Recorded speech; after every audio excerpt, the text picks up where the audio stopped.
Yo, what's up, everybody? Welcome to Tricky Jim. Let's freaking go. Happy Pokemon Day. Happy Pokemon Day to all who celebrate. Let's go. You know what that means? Time to crack open a cold one and watch some Pokemon TCG action tonight. Let's go, chatters. Let's go. It has been a long day already. A long day.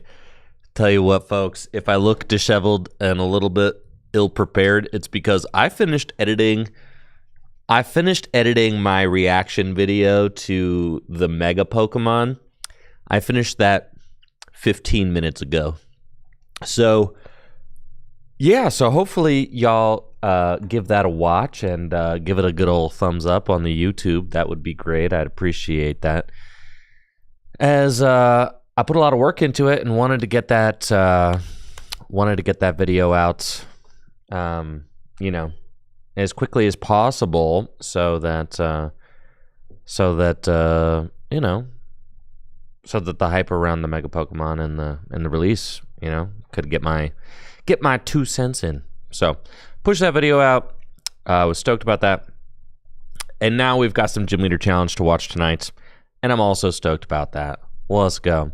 We've got some special guests in the house. Yes, Chris Fulop is here, the 2004 World Championship runner-up, and David Cook also accompanying him. Today is Pokemon Day after all, so we should have a pretty nice turnout here for GLC night, which is what it looks like. I mean, from what I can tell. There seems to be a lot of people here.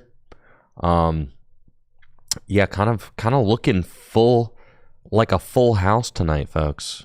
So should be a lot of fun, and I'm stoked to watch some Gym Leader Challenge action. Should be a good time for sure. For sure. Dang, yeah, there's a lot of people here. Let's go. So. Oh, yeah, see, they don't know they're on camera. Yes, I can see you. Yes. I can see you.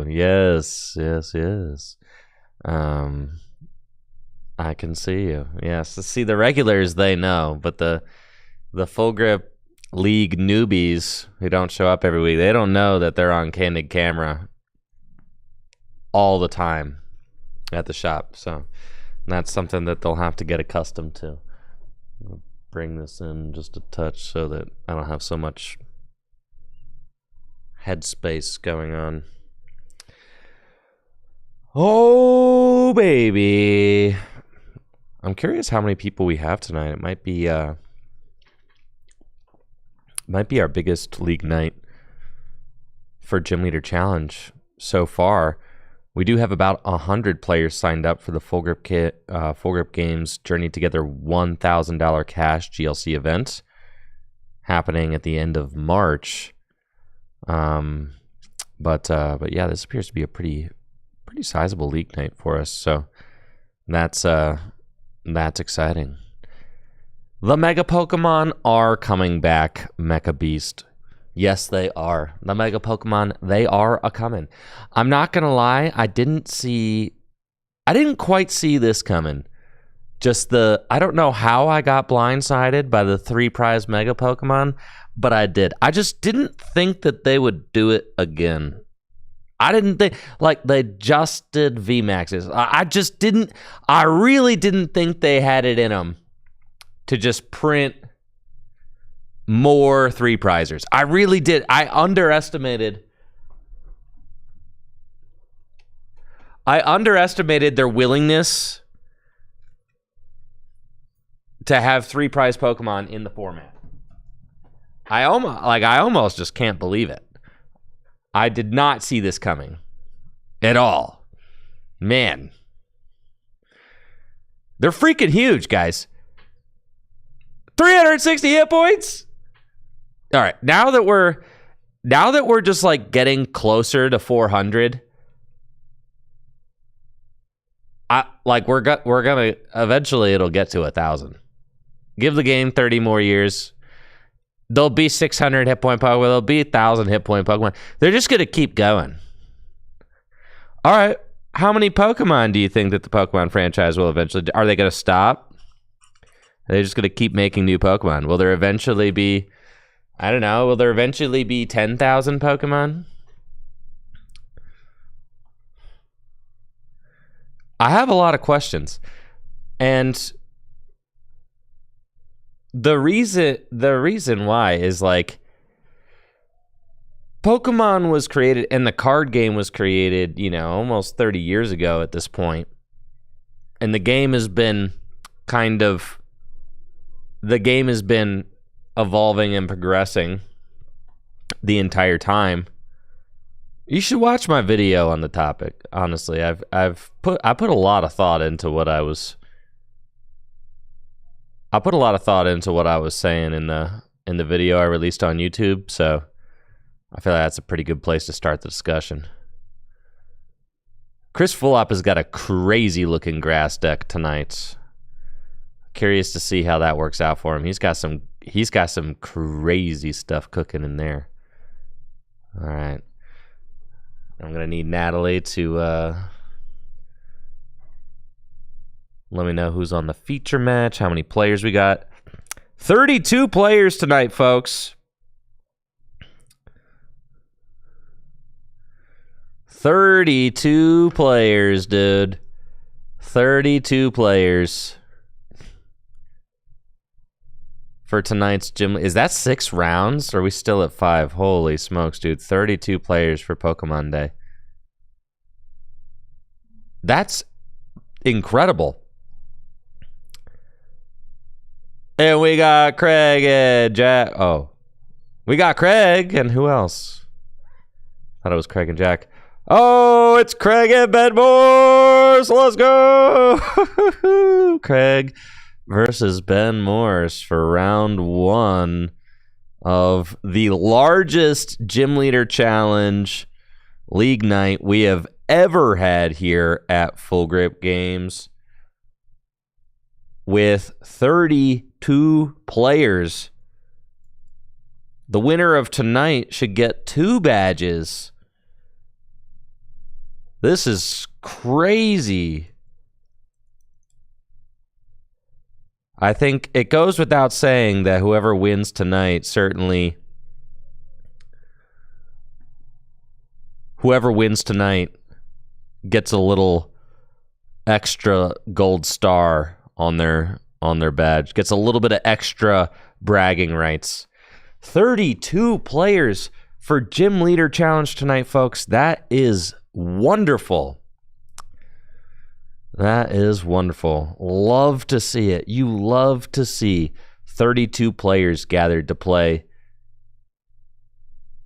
a custom alternate format here on Pokemon Day. Look at that. Look at that. Love to see it. Pokemon thriving here at Full Grip tonight. How exciting. How exciting. Now these two are no strangers to competition. They have competed against each other many a times. Ben Morse rocking his nice Kamiya shirt there with the Slowpoke. Is it Kamiya? Might be. The Slowpoke. No, I don't think it's Kamiya. I don't know. It's a shirt. It's a shirt that is from Unique Glow. I have that shirt as well. Friends Forever, Psyduck and Slowduck. Psyduck and Slowduck, yes. Psyduck and Slowduck. Slowpoke and Psyduck. We got there. All right, gamers. Got a battle for the ages here. Looks like it's going to be Craig with his Dark deck against Ben. Ooh, with his Psychic deck. All right. Now, Craig has been playing a spicy Dark deck lately. I don't know if he's going to continue on with the spicy Dark spread deck that he has been playing, but that is the list he's been playing at League lately.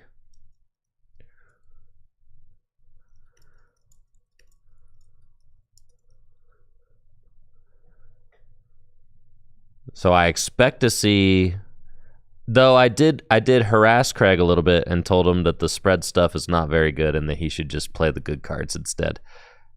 So we'll and of course Craig, classic Craig. Did Craig listen to me?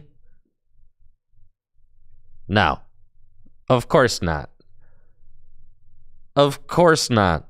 Craig's got his crazy spread stuff going on. All right, and Ben, he's got Energy Pass. Is he going to lose? Does Craig have Hoopadonk? That's it? Oh my God, no way, dude. That's it. That's just like the finals of the European International Championships. Holy smokes, the Purloin freaking smoked him, dude. Just like that. That's crazy. On my 32 route, you guys got to play one for the fans. You got to play one for the fans. They need to see some gameplay. Uh-huh. Holy smokes, dude. Incredible. Oh my gosh.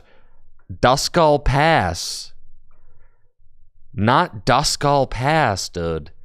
All right. Craig got the dub. You hate to have your night start out like that if you're Ben Morse. You do. The donks appear inescapable. And you know what? It's really because of the turn 1 supporter rule. The turn 1 supporter rule is like, it's good and it's bad. I don't know. I'm so conflicted on the turn 1 supporter rule, right?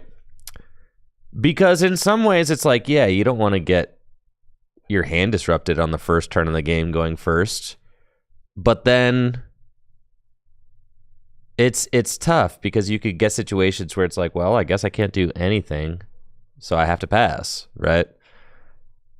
So yeah, that's just part of the game, unfortunately. Happens. I can't believe Craig's little Purloin was able to knock out the Duskull. It is weak to dark, so.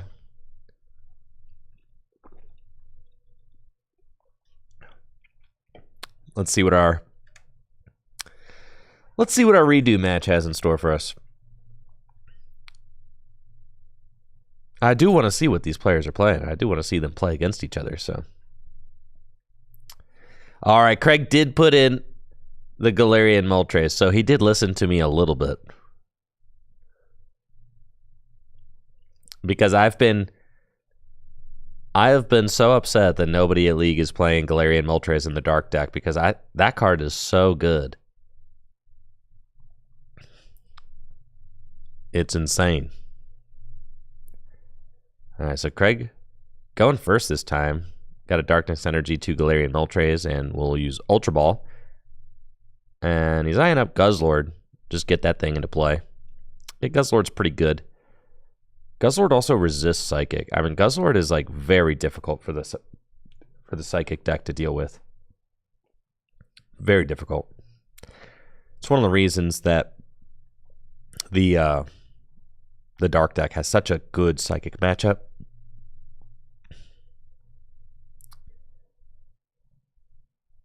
Because Guzzlord has 150 hit points and a -20 resistance to Psychic. So you have to do 170 damage to knock out the Guzzlord. Iron Boulder does get there, though. And I'd love to see that Tropical Beach. Wow, I mean, just another turn, another great first turn there from Craig. Starting off with the Galarian Moltres, Tropical Beach, fill the hand to 7. Beach is such a good card. Such a nice consistency crutch to help smooth your games out. You know, you don't always get the perfect game plan in Gym Leader Challenge where you go second, get your ideal supporter, and set up your deck however you want. That's not the nature of a singleton format. So Tropical Beach really helps smooth out the rough edges sometimes in any given game where you find it. And I really appreciate that about the card. I think that's really good. Looks like Ben has got a Dusknoir in his deck, as we saw from our first little tidbit of the game. He's got Dusknoir, but then also has got Latios. So I don't know exactly what kind of Psychic deck Ben is cooking up here. I don't know if it's going to be like a stage 1 low to the ground type Psychic deck where you've got like your Xatu and your Malamar. Looks like Ben's just going to use Hex and then Beach to fill his hand. So no abilities, but Craig doesn't have too many abilities worth using anyway. I mean, really, it just would be the Liepard to use its trade. Craig does have Escape Rope and TM Turbo Energize, but doesn't actually have like a good basic Pokemon in his hand right now. That's like the biggest issue, is that he doesn't actually have anything. So he kind of has to like burn some cards down and then use Beach again, I think. And we can see, yeah, he's like going through all these weird motions just to try and like get cards out of his hand so that he can use Beach one more time, because this hand is really not great. Yeah, Scoop Up Net on the Purloin. Beach for 3 feels pretty good. So that's fine. He's considering wasting the TM Turbo Energize, but I agree with holding on to that. Yeah, like you gotta find some good stuff there eventually. And he does. He actually finds an incredible 3 cards. He's got Guzzlord, he's got TM Turbo Energize, and he's got Marnie. So this next turn, he can actually, if he gets to hold the hand, he'll get to use TM Turbo Energize, juice some energy onto Guzzlord, and really get rolling here. The funny thing about Galarian Moltres is that it is actually terrible at the beginning of the game. It's not a great starter, but that's fine. That's fine. You play switch cards. I mean, Craig's already played it, Escape Rope and a Scoop Up Net. It's only doing 20 damage right now, but its attack does 20 damage plus 50 more for each prize card that the opponent has taken. So at the end of the game, it can do 270 damage. I mean, even after 3 prize cards are taken, it's doing 170, which clears just so much in the format. So 3 prize cards, you're 170, then you're at 220, and then 270. That attack just ramps like crazy. Ben, using Evolution Incense, finds Kirlia. And is considering using Avery as the supportive return, or you could use Kirlia and actually draw some cards first. So, yeah, gonna be Avery. And I like that, especially if you didn't want to discard any of the cards in your hand with Kirlia. I think that just makes sense. Just, you know, grow the hand size a little bit. And then Ben opting to retreat before evolving into Kirlia, which makes sense because Kirlia's got a retreat cost of 2, so kind of a fatty. And then Ben's got a good setup going now. Duskull to the bench. Quick Ball could get him another basic Pokemon if he wants it. Looks like he is running Xatu in this list, so Xatu and Malamar combo, allowing you to accelerate up to 2 extra energy into play every turn.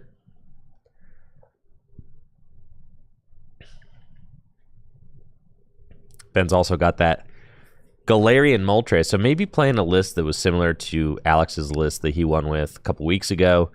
But, of course, the major difference there is that Ben is opting to play the Dusknoir. I do think Dusknoir is just a very powerful card in Gym Leader Challenge format, allowing you to kind of attack your opponent's board position by sacrificing a card that you don't need to take out a card that maybe your opponent does need.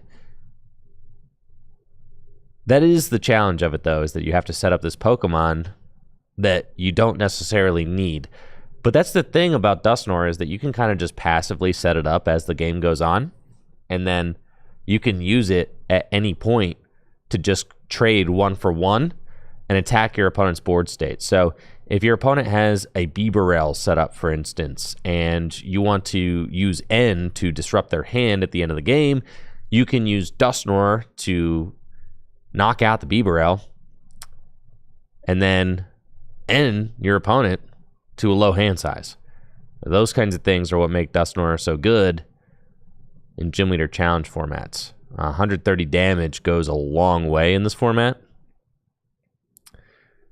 Knocking out like almost all key support Pokemon. And Craig's got the TM Turbo Energize. On the Galarian Moltres, juice 2 energy to that Guzzlord, and here we go. Things are moving now. Or maybe Craig did cut all the spread stuff.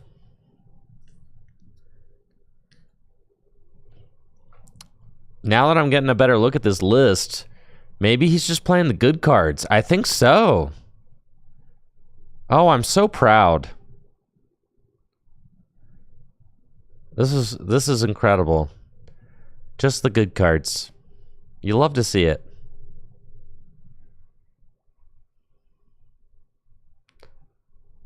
All right, Ben's got Natu and Level Ball. Can use Level Ball to go search out that Malamar. Now Malamar can use Psychic Recharge to charge extra energy onto his bench Pokemon from the discard pile.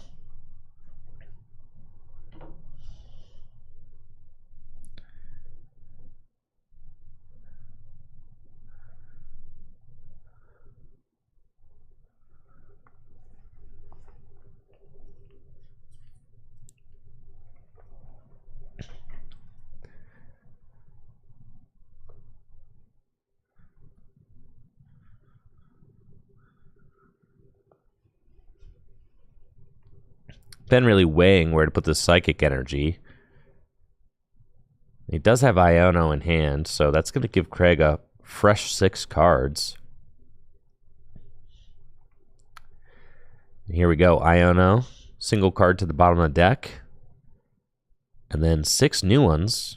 Find some Psychic Energy, which will be good if you want to use Refinement to discard them, so that then you can accelerate them into play with Malamar. Evo Soda, also good, can be used to push an evolution into play. You can go get the Dusclops. Yeah, love that.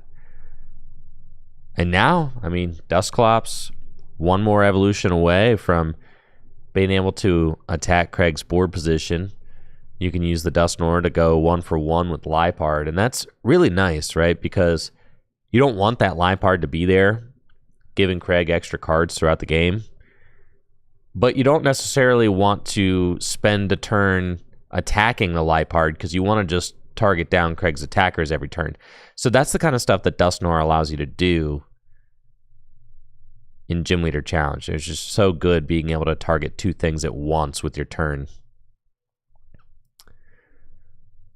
Ben weighing this Psychic Recharge. Looks like he's favoring Kirlia. And then has a U-turn board, which makes sense to just put on to the Mimikyu so that you can draw an extra card with Beach. That or Filch. Filch for 2. Decides, oh, can't use Filch, is using Beach. Never mind. Doesn't have an energy on the Mimikyu. So no Filch. No Filch. Hisuian Heavy Ball from Craig. It's got Hoopa in there and somebody else. Can't quite tell who it is, but goes for the Hoopa.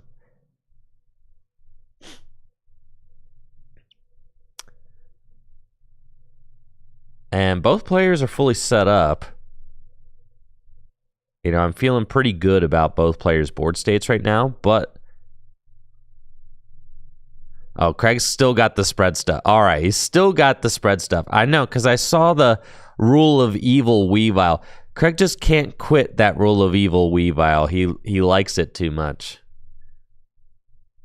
And the crazy wheezing, where, like, if you attack it, you have a 50% chance of getting knocked out. And the Phantom Transformation Zoroark. All right, yeah, Craig's still got the spice in here for sure. He just also put some more good cards in. Yeah, he's definitely still rocking the spice in his dark deck. So now he's going to quick ball for Sneasel. Evolution Incense. Find Galarian Wheezing. And Arven is the support of return. Going to go get U-turn board and Pokegear, potentially.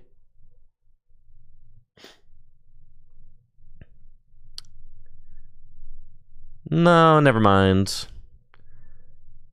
Professor's Letter. Professor's Letter is going to go get... I mean, how many more Darkness Energy could there be in this deck? Craig?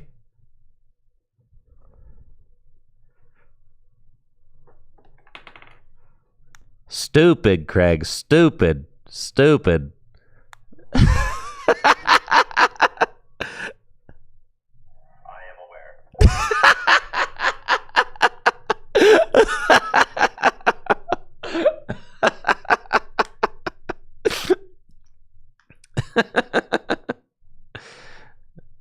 Come on, Craig. Just played an Arven for a U-turn board and nothing else. All right.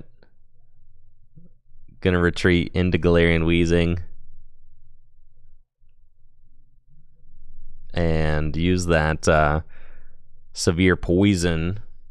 Places 4 damage counters on the poison Pokemon between turns. And it's also got the Neutralizing Gas ability, which shuts down all of Ben's abilities so long as Galarian Wheezing is in the active spot.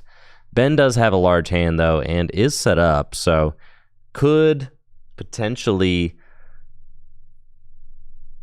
it is weird. It's weird. I mean, Arven, if Ben's got Escape Rope in the deck, Arven for Rope could loosen things up a little bit. Yeah, and it looks like that is going to be the play as Ben goes for the Escape Rope off the Arven and can also get himself a tool card. But I don't know how many tools the Psychic deck plays. I mean, maybe U-turn board and Floatstone, but maybe just U-turn board. I don't really see any others. Maybe there's a Floatstone in there.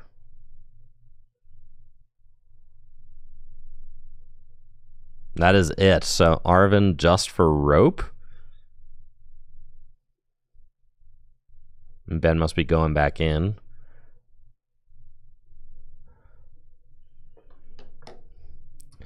Maddie5 in the Twitch chat asking, what is the best deck in this format? The best deck is the one that you enjoy playing the most. Am I right, chatters? People will argue all day about what the best deck in Gym Leader Challenge is. All day. Everybody's biased. Everybody has their favorite types.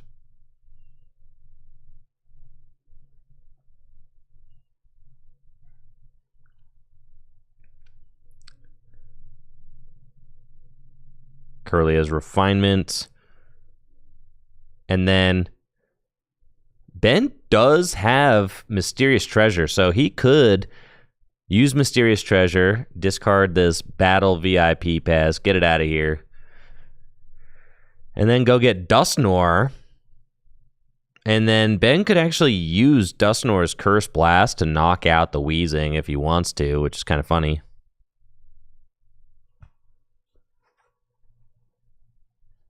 Would trade 1 for 1.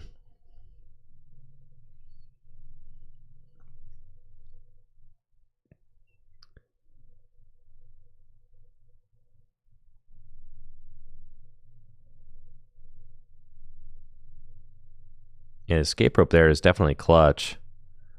Psychic Recharge gets that energy from the discard pile.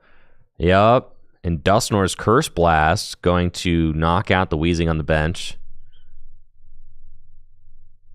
And then Ben can also take a knockout with his Latios too, so that's a double knockout turn. Yo, huge thanks to Swizzerton in the chat on Twitch with the 3,700 bits. Yo, appreciate you, Swizzerton. Thank you so much for the continued support. It really makes a huge difference. I appreciate it. Thank you. Hopefully you're having a great day. Let's get some hype going for Swizzerton in the chats. I love getting to use the Carcoal Oh yeah, bit emote guy. I feel like I very rarely get to use him appropriately. So here's your Carcoal emote. Yes. He's so lovely.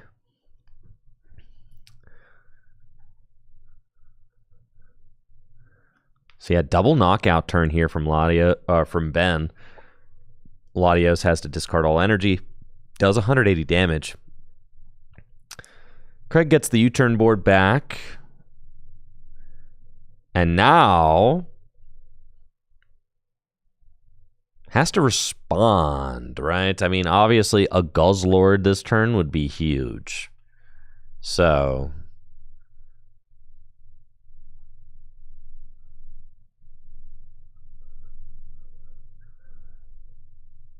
let's see what Craig can do.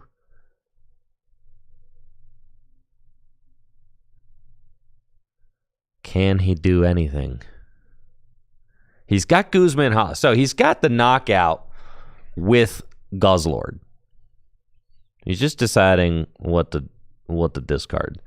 Guzman Hala, one of the most popular supporters in Gym Leader Challenge formats. You discard 2 other cards from your hand. You get to search your deck for a special energy, a tool card, and a stadium card. And Guzman Hala has just continued to improve as the format has grown. And one of the biggest reasons why Guzman Hala has continued to improve so much is that Pokemon keeps printing really good tool cards. They also keep printing good stadium cards, and they also keep printing good special energy. So just over the years, as more and more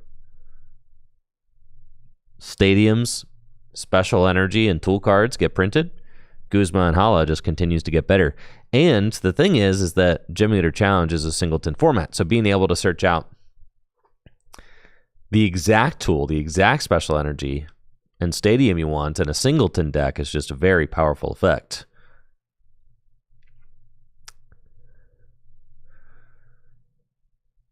Now, Craig is eyeing up the HP boosting tools. He's got Fighting Fury belts.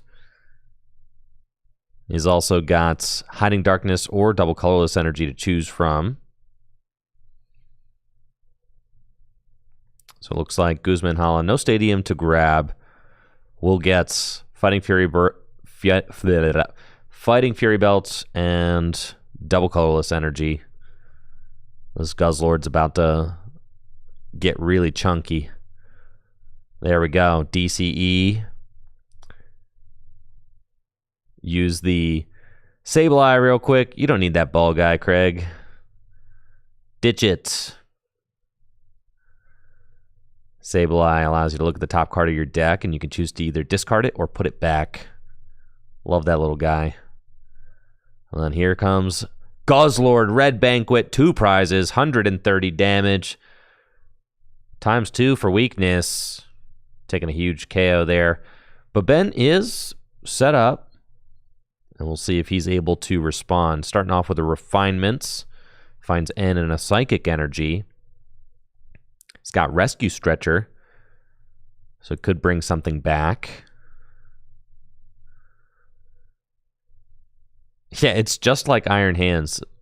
Guzzlord is just like Iron Hands. 120 damage, 4 energy. Yep. But a single prizer. You get to take a bonus prize when you take a knockout with Red Banquets. One of the strongest cards in Gym Leader Challenge format, for sure. It is certainly the star of most Darkness type decks. All right, so Ben's going to go for Mewtwo, but needs to find Field Blower still because this Guzzlord has 190 hit points with that Fighting Fury belt and then a -20 resistance to Psychic. So Ben, at this point with the Fighting Fury belt, Ben would have to crank out 210 damage, which his deck is just simply not capable of doing. He does have Raihan in hand, though, so he's got it guaranteed so long as the Field Blower's in the deck, and it should be, because I see his prize cards, because he played Town Map. So he should be able to do this. Yep, Raihan. Going to fetch the Field Blower out of the deck. Allow Ben to take this knockout with Mewtwo. And the thing is that Mewtwo could just go on a rampage if Craig is not able to respond. I mean, Craig's really got all his chips kind of in this Guzzlord basket right now and doesn't have any solid backup going on. And this is the thing that I always harass Craig about, is that, like, you know, he's got his fun spread stuff in the deck, but if he just had like, if he had like a good Zoroark, if he just had a good Zoroark in his deck, then he would be able to respond to Mewtwo with the Zoroark. But instead, he's got the Phantom Transformation Zoroark. So, all right, Phantom Transformation Zoroark. Does it do 50 damage or 70? I suppose with Dark Weakness, it could still take the knockout. It does do 70. All right. So Phantom Transformation Zoroark will actually get there. It can actually get there with Mewtwo's Dark Weakness.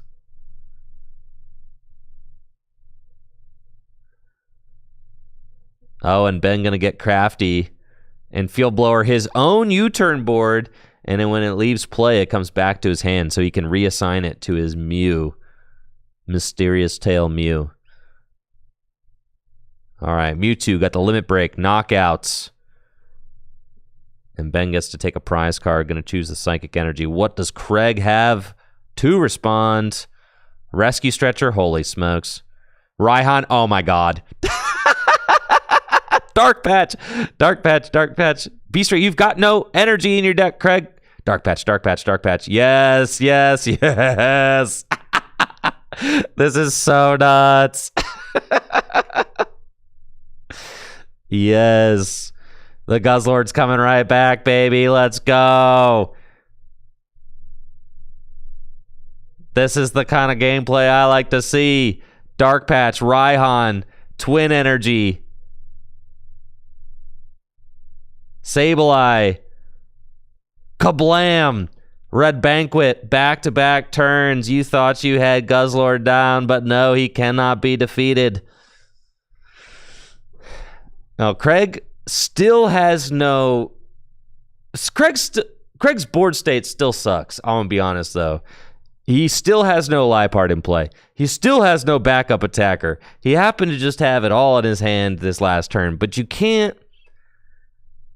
You cannot just bank on your opponent not disrupting your hand here. So it is quite possible that Craig's hand gets sent to 1. However, what's interesting is that Ben Morse did not decide to Field Blower this this Tropical Beach away. So instead, he decided to, you know, Field Blower his own U-turn board so he could pop it up and put it on his Mew from Celebration. So the Tropical Beach is still in play, which means that if Ben does use an N or an Iono this turn to disrupt Craig's hand, Craig may have that that option to refill his hand with Beach. There's Gallade. Gallade's got the Buddy Catch ability, which allows Ben to search out a supporter every turn. I do see that there is an N in his hand already, though. But none of it matters if he doesn't knock out the Guzzlord. So that's the problem. Like, Ben needs to knock out the Guzzlord, right? And he's only got 2 Pokemon that can knock out Guzzlord. And there's the Night Stretcher, right? And they're both in the discard pile. So I think Ben really wanted to find the Night Stretcher before he used Iono or N. And he did end up finding that Night Stretcher to bring back Mewtwo. He's got the Dimension Valley, so with the Psychic from hand, or with the Psychic from Psychic Recharge, the Mewtwo will be able to use Limit Break for 180 damage and take the knockout. So Ben is actually going tit for tat here and is going to be able to respond to the Guzzlord again with a nasty end to 1. Craig's got a terrible looking board state. The Guzzlord came back twice.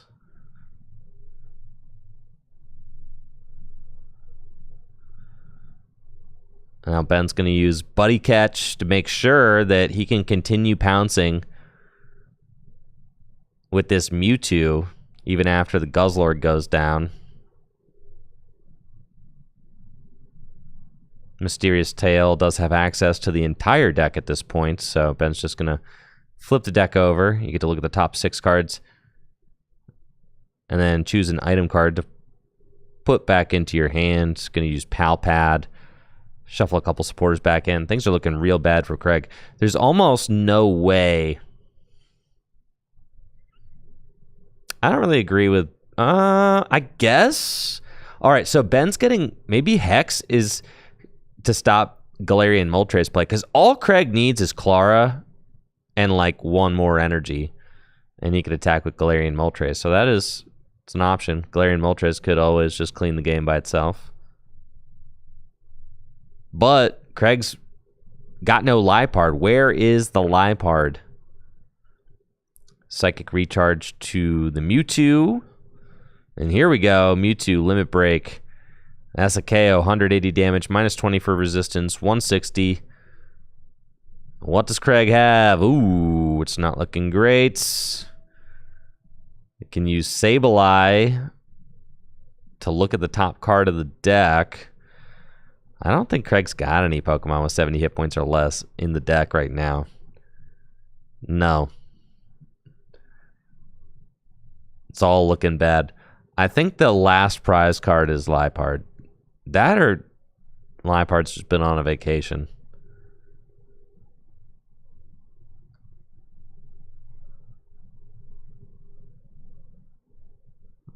Buddy Poffin. Sableye, check the top deck. Oof, it's so bad, right?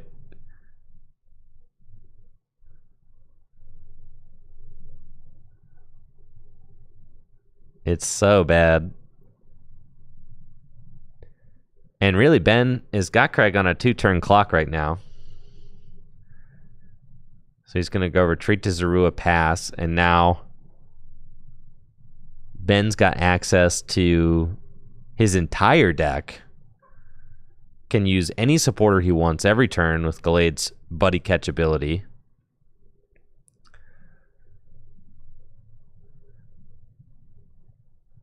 And so this turn going to go get Hex, and that should do it. We already know what Craig's top deck is. It's going to be the Darkness Energy. And I don't think that that's... I don't think there's a... Yo, thank you so much, Chief, for that 6-month sub at tier 2. Appreciate you. Let's go. Appreciate the continued support, Chief. Hopefully you're having a great day. Thank you so much for the support. Thanks for being here. Appreciate you. Hopefully you're doing well.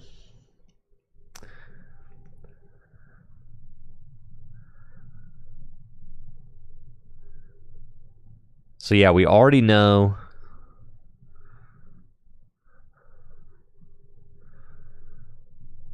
what Craig's top deck is.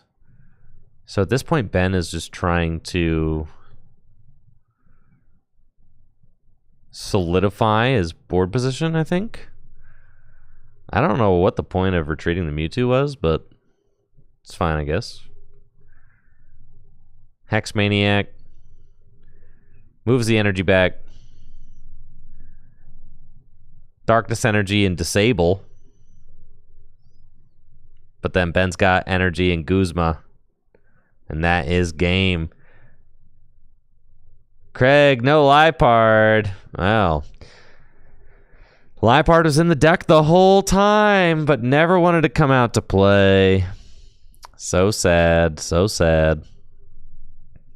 Oh well, GG's to both players. Looks like Craig got away with a lucky win there, as he lost the game where they got to actually play out a match, but was able to win the round because of a turn 1 donk against Ben's Psychic deck. Ben had Duskull Pass. And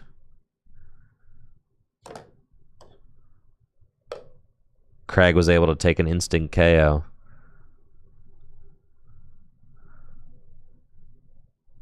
All right, it looks like... Wow, this is a close game, actually.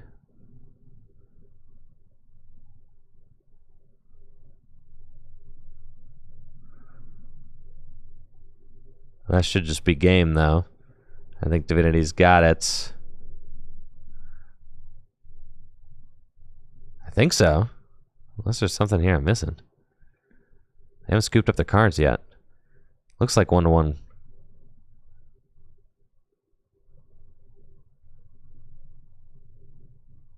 And there's 2 energy on that Articuno right there. Malamar set up. I don't know. Oh, Cricketune. But no, you can knock out the Cricketune. Yeah, so none of that matters. Because Cricketune doesn't buff itself. Curious indeed. It doesn't look like Chris full out played a Hex or anything. So, interesting. All right, let's see what's over here. The Cricketune has a luxurious cape on it? Holy smokes, good eye, chatter. Good eye. Oh, wow. So Divinity actually does not have win. Okay, all right. So this game is crazy.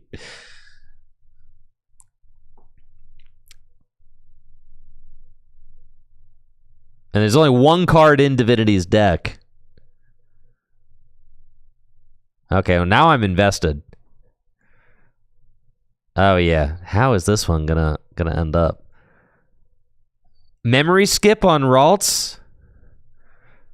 That's what it's gotta be? Oh my gosh, I can't believe the Articuno can do 120 damage anywhere, but that does not actually KO the Cricketune. And both players go into 1 card. But then I'm pretty sure how many energy are on the Venusaur? Just 1? Venusaur needs 2 energy in order to attack.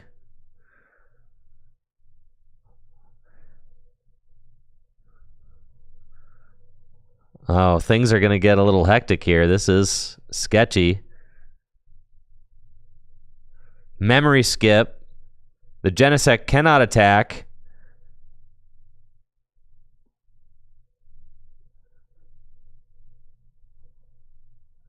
Turfield. Go get Grovyle. And then Guzma and Hala.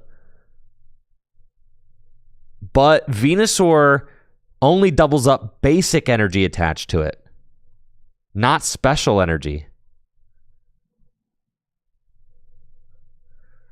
Guzma and Hala getting played. There's a capture energy. I think it'd be just for capture energy, right?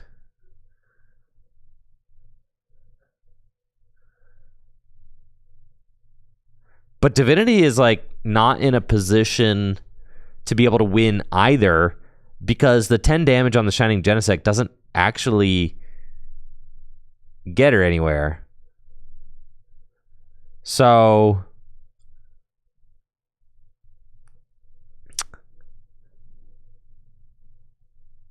yeah, it's this kind of funny standoff right now. But the Genesect, if yes, this is correct. This is really good from Chris because Chris can move the Genesect to the bench, and then the Venusaur's got a float stone on it. I do think that, yeah, leaving the grass on the Venusaur seems fine, right? At this point, you probably know that Divinity's Field Blower is down. And then Genesect can actually move the energy off of Venusaur with its energy reload ability and then attack for game. Divinity's got that fully loaded Articuno, but is short. Will not be able to take the win. without a Hex Maniac or something. But here comes the Galarian Articuno anyway.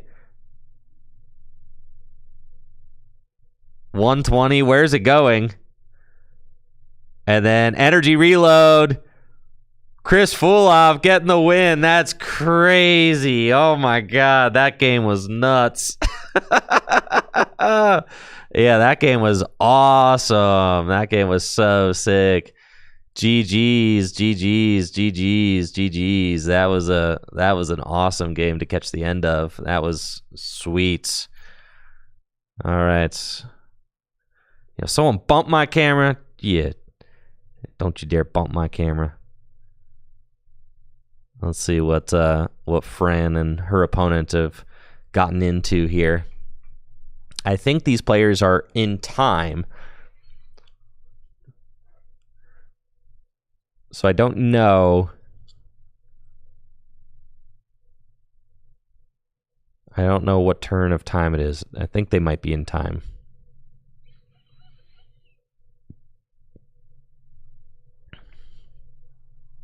All right, Fran going to just one prize remaining. She looks to have an established board. Frostmoth, backup attacker. Frostlass in the active.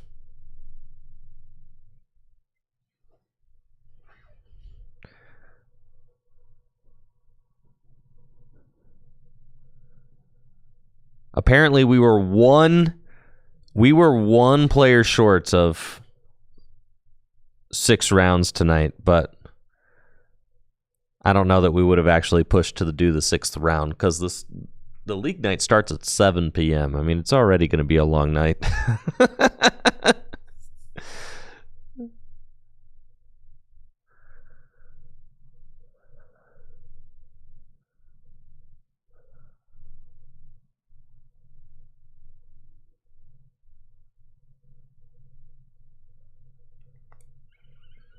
All right, is Fran going to get this dub?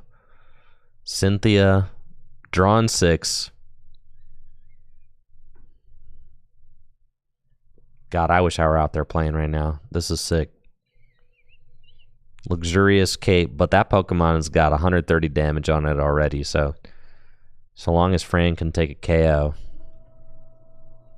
Fran will be able to get the dub here. Grass Energy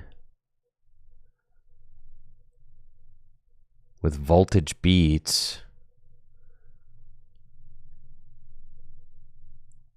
And then does Fran have the dub?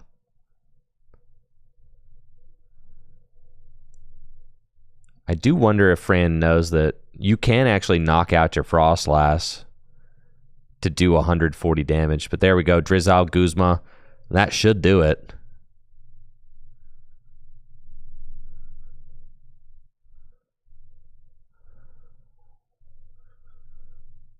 And then Fran takes the dub. Let's go. GG's, GG's. Let's go, Fran. Let's go. Let's go. Clutch dub.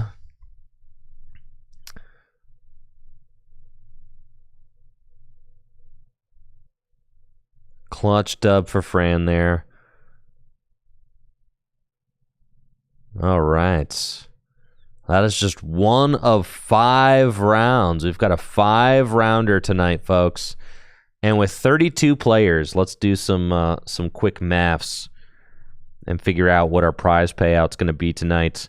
We got 32 players times $5 entry fee. That's $160. Plus, Full Grip is running a special right now to celebrate the new storefront, where we're giving out 150% store credit payout for all of our events. Holy smokes, what is Zeely wearing there? Can someone enhance? Enhance. What is that? That looked like a regional medal or something. All right, 160 times 1.5. There's $240 store credit in the pool for tonight's top finishers. $240 store credit.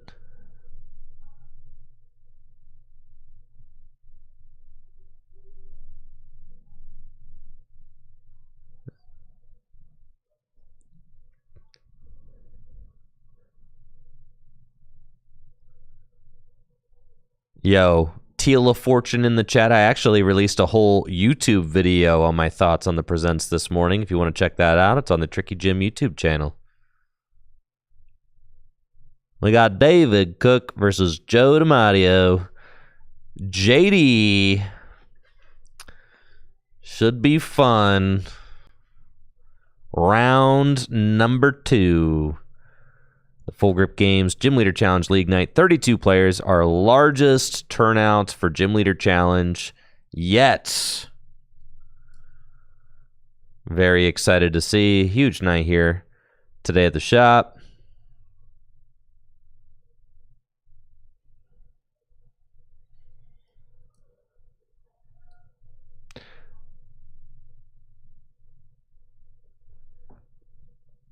Yeah, I finished editing that YouTube video like 15 minutes before I went live today. I really wanted to get it out today. I just barely got it done. It took me all day to make the video. So I've been here since like 10 a.m.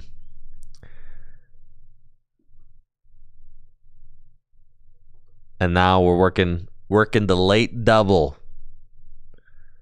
I finished that YouTube video about 15 minutes before I went live, and I ran across the street to our warehouse where I have some food in the freezer, and I heated up 3 microwave burritos and I slammed them, and then I ran back up here, cracked open a beer, and now we're streaming. So that's what we got going on. That's been my day. I spent about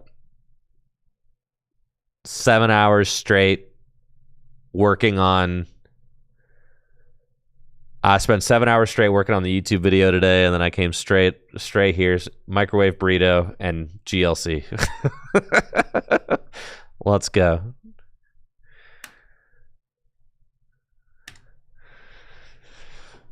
Should have a fun match up here ahead. Looks like, oh, JD's got the freaking broken hand, bro. Look at that.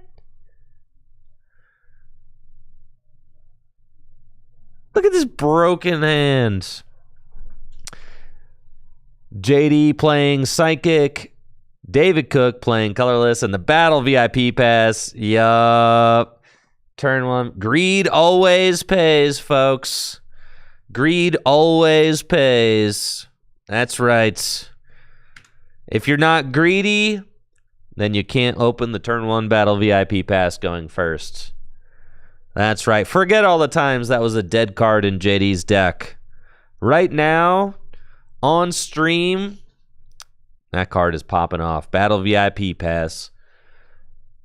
JD gets to search his deck for 2 basic Pokemon with 70 hit points or less. Put them straight onto the bench.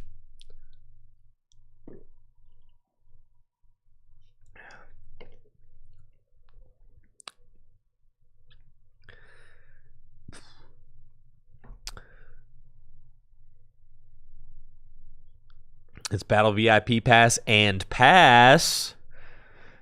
Dave Cook's got a swing and a miss on the Hisuian Heavy Ball.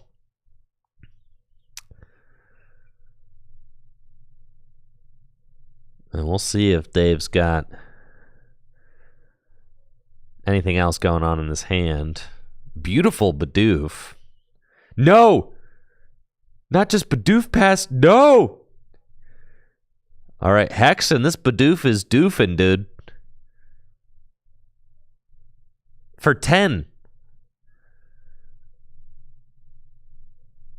But then JD's only supporter in hand is Marnie. And David played Hex Maniac. So JD can't actually draw any cards with the Curlia this turn.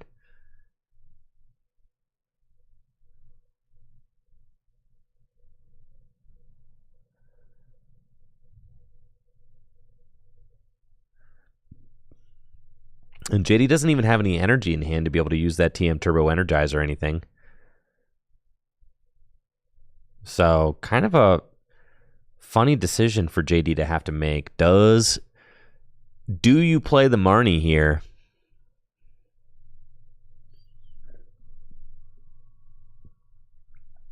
What do you guys think? Do you play the Marnie here?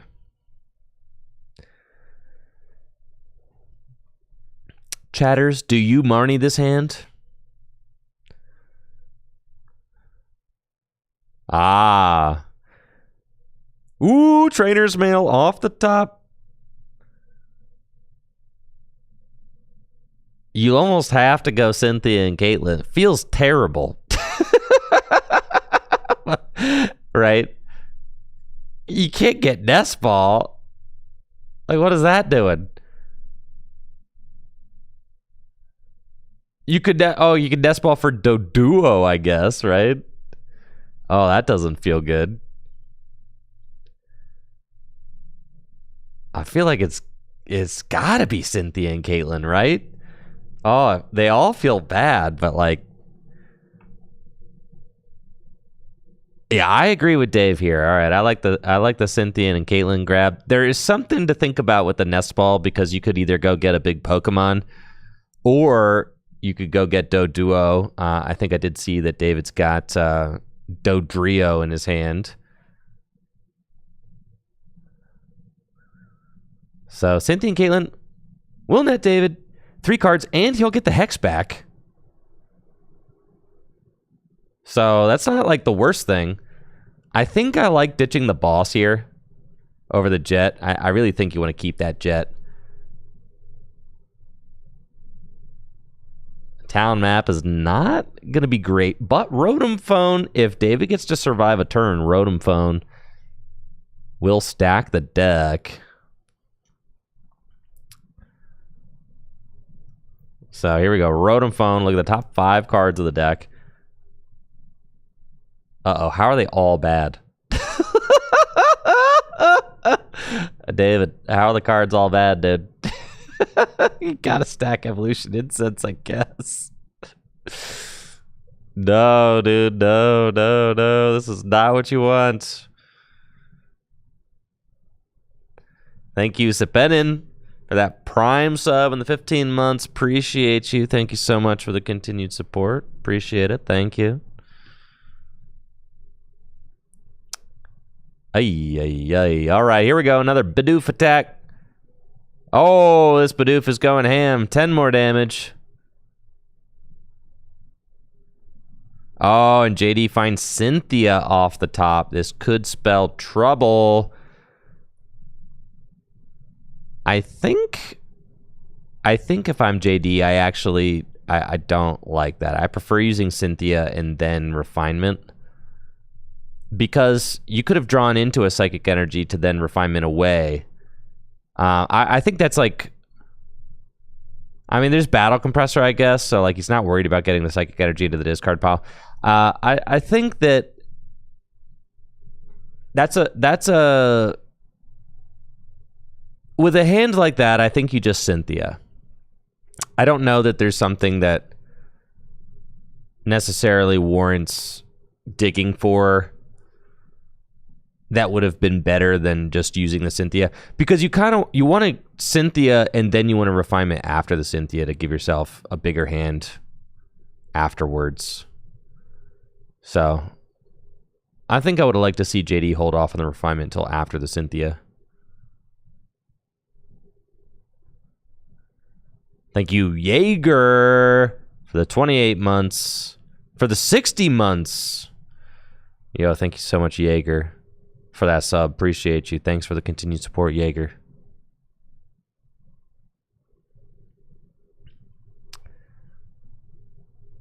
All right, big Cynthia here for JD. If JD can find Malamar and Xatu, I mean, he'll be able to accelerate a ton of energy into play. It's looking like he will not be finding those. Yeah, this... Ooh, does have Gallade, though.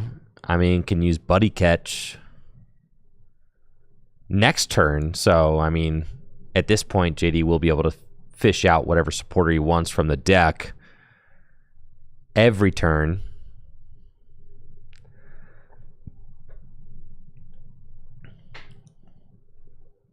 And with the Iron Boulder down, I mean, Iron Boulder, yeah, that thing crank out a lot of damage.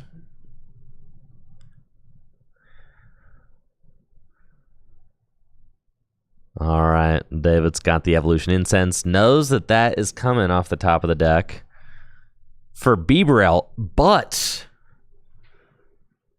the problem here is that Bibarel,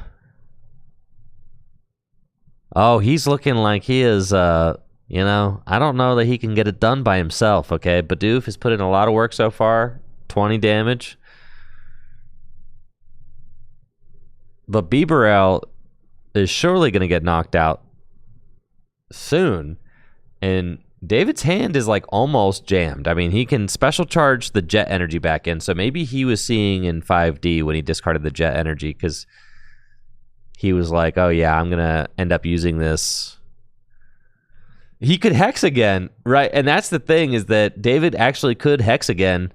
And then JD would probably not be able to attack. I say probably because it is possible. He could match hand sizes and attack with Iron Boulder with 1 energy. Oh, the boss? Oh, I don't like this. For 2? Uh-oh. Uh-oh.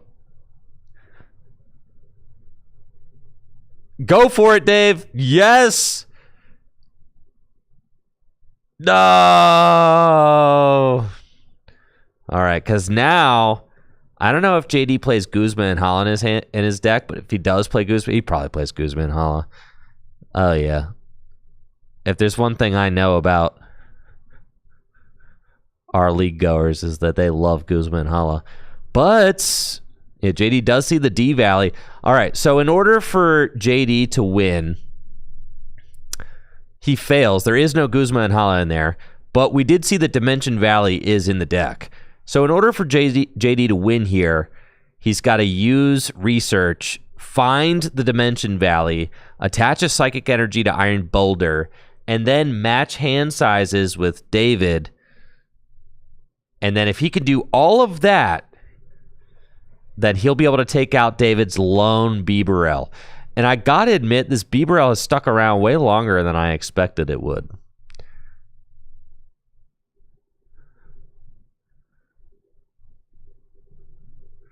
You can't attach the Recycle Energy to the... because that won't do it. Ah, he's chickening out. He's just gonna pass? Wait, pass?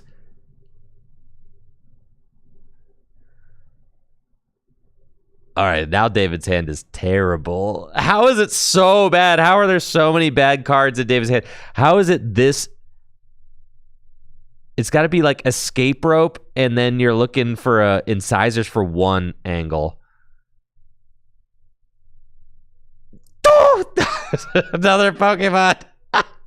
And then Hex Maniac.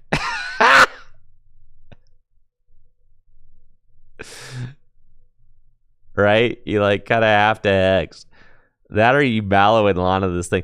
Go for the knockout. Bro, that knockout would be hysterical. There's not even a prize card that he wants. I guess Capture Energy is decent, right? All right, Retreat. That seems fine. And then Hex. Yeah, I like this. That's about as good as it gets.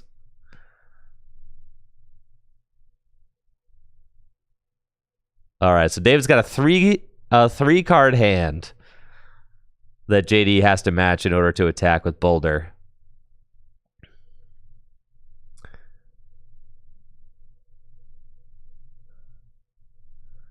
And then Marnie, all right, he's decided he's had enough. He's ready to Marnie. Can you believe this game's still 6-6? That's crazy. I can't believe this Bidoof is still going. Wow, look at all these basic search cards that David has access to. Would you look at that? Hex is in play, yes, as David inches the Hex closer to JD's side of the board, says, don't you forget it. The Hex has been laid. All right, and the hand match is successful. JD takes the first knockout of the game with Iron Boulder, 170 damage. Stipulation for the attack is that you have to have the same hand size as your opponent, or the attack does nothing. Finally, David has Artisan and can use it to go fish out an attacker. Gonna get Fan Rotom. Yo, Fan Rotom? Yeah, not Fan Rotom. Can't Fang Call, actually. We are way past turn 1.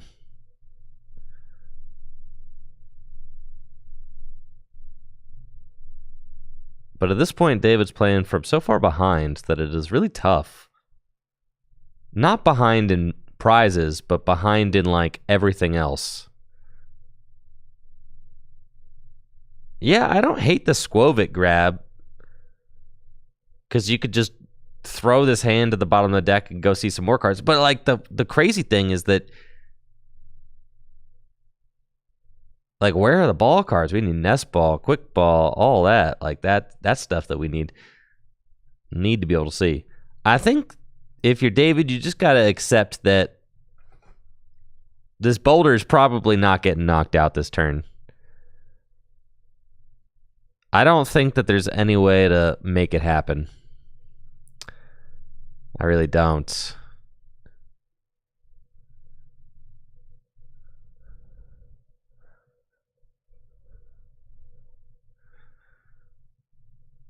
Yeah, TM Turbo Energize would be, honestly, that's pretty ideal.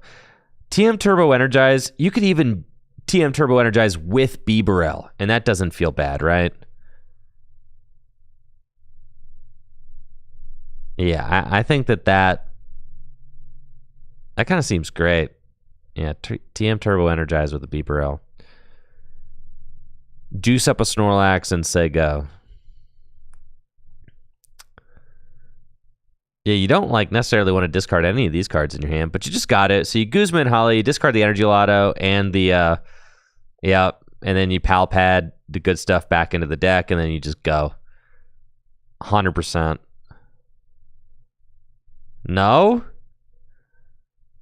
Yeah, I think I like to see Guzma and Hala here. Get the energy.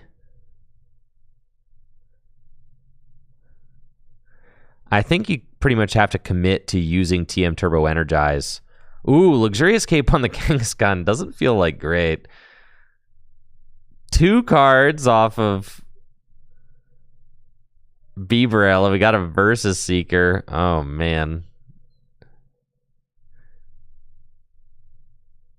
Oh, brother.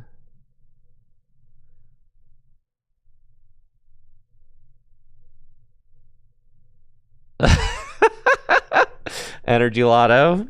Okay. Nothing.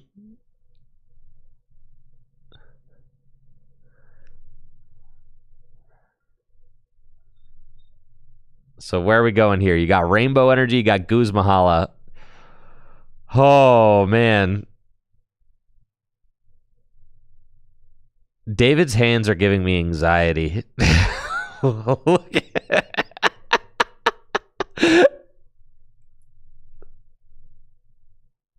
yeah, you just go. See, but this is why I liked the Guzma and Hala before the Industrious Incisors, right?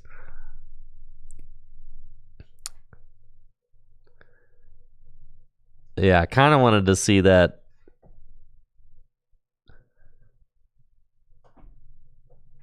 Guzma and Hala, like, and then you could use Industrious Incisors for 5. I think you kind of just have to, let it rip like that. Doesn't feel great, but it's part of the situation.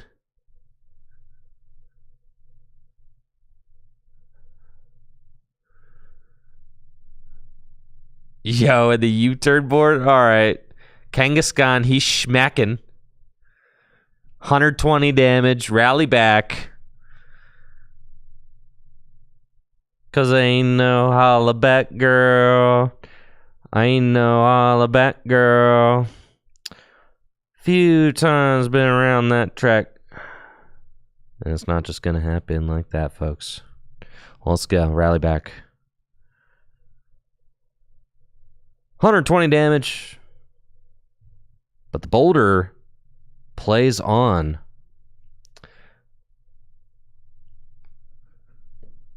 JD's got D Valley. And, you know, David, all right, maybe calculated. David's only got one card in hand. Can JD match a one-card hand size?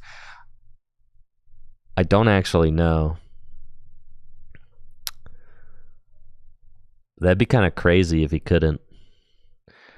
But, and I do think that Boulder's got a retreat cost of like 3. He's kind of a fatty. Oh, JD can match the hand size with Judge. Yes, sir. Love to see it. Judge setting both hands to 4. JD's already got the necessary energy in hand to attack, or on board to attack. So it's a guaranteed 170 damage, so long as JD doesn't play any cards out of the Judge hand.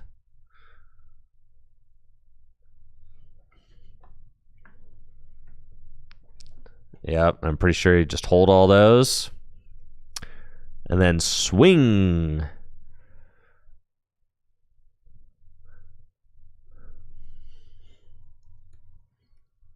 $170 damage with the adjusted horn attack. And there's Squovit.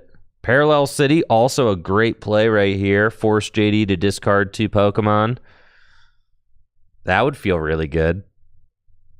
Also get that D Valley out of play. Be huge. Man, I think you pretty much just have to swing in with the Kangaskhan.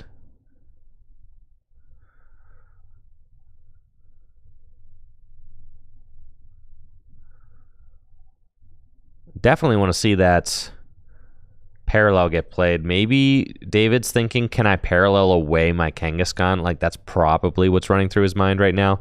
But I kind of just want to see that thing get laid down. I mean, David does not have any Pokemon in play. And I think that's probably what he's saying. But what are the odds that you draw back into the parallel, right? Is it even possible? It would be crazy, but I don't think it's possible for David to get all that going.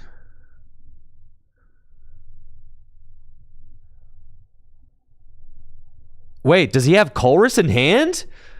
Hold on. Has he got Colress? He does. Wait, he's got it. He does have it. Yes, he does actually have it. Holy smokes. All right. Because he could get a special energy and he could get a stadium. He could go get the parallel. But then who's he taking the knockout with? Fan Rotom. Yeah, get Fan Rotom, bro. Get Fan Rotom. You got to have capture energy. Oh, your capture energy's prized. You can't do it because you have capture energy prized. Oh, this is so sad. He's one Pokemon short of being able... No? No, he could do it. He could parallel himself. Yeah, no, he's good. He could do it. Yeah. You got to go get Fan Rotom, though. Yeah, because you only need 4 Pokemon, and then you parallel yourself, and then you get rid of Kangaskhan. So...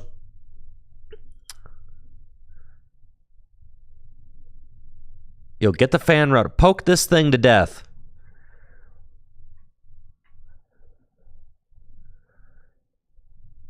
There's got to be a special energy in that deck, right? Is there any special energy in the deck? Oranguru. Ooh, I don't know.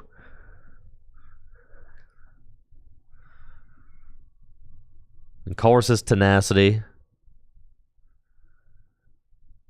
for parallel. But okay, there's not a special energy. Colress gets any energy?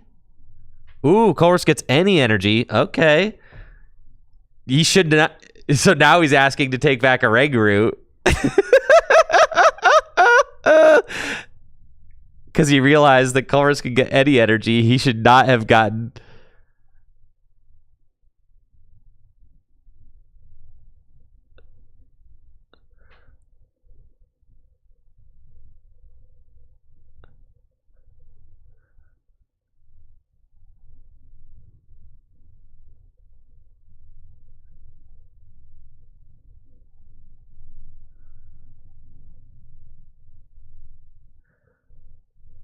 Should have gotten anybody else other than a Rangaroo. All right, I think...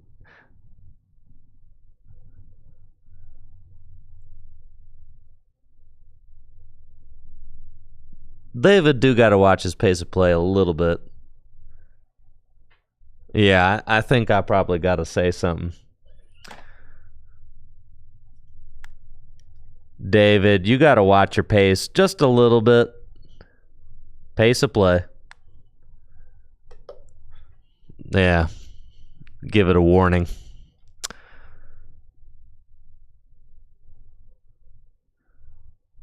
Players do have 40 minutes, but those 40 minutes go fast. They do. You got all 6 prizes to take, and this game's been a slow start. So...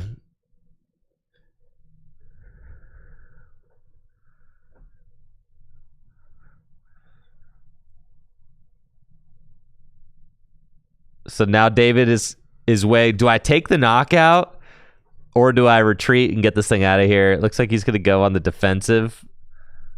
And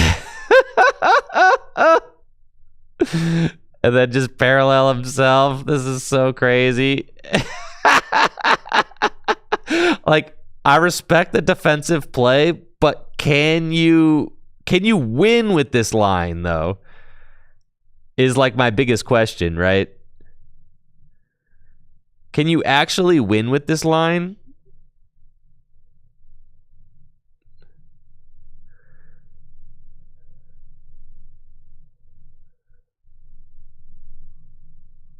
We'll see.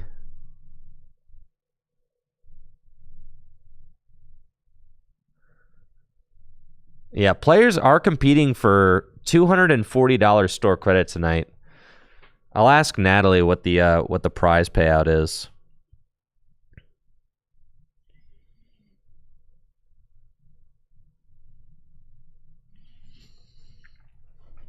Another Judge? Versus Seeker. JD's got Versus Seeker, Judge. And now the Snorlax is going down. And Snorlax is like...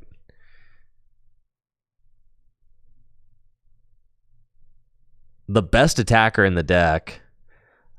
I think I would have liked to see David promote the Oranguru instead.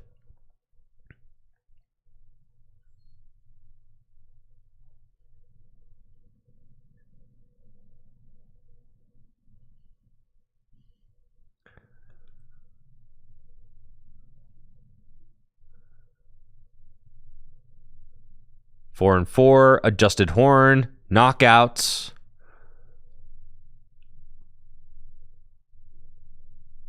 Now, David still does... I mean, David could take the knockout with a Rangaroo, I suppose. Lugia is here. I almost would have liked to see David play the Field Blower to remove his own Parallel City last turn as well. And then he could have also bumped the U-turn board from his own Bibarel and moved it to Squovit. I think I would have liked to see that too. Because now you're in this weird spot. I also would have liked to see David, I think, just play the Raihan, right? Because he had Raihan in his hand. That gets a guaranteed knockout if you just play the Raihan. But now, like, now what are we looking for? I don't think there's any special energy in David's deck. So, like, I don't even know what line he's going for here.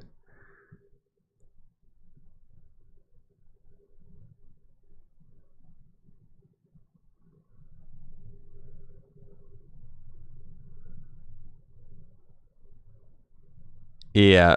I think would have liked to see David just Raihan and energy. If there's a fire energy in the discard pile, there might not be a fire energy in the discard pile. So actually, Raihan is probably not live. So I take that back.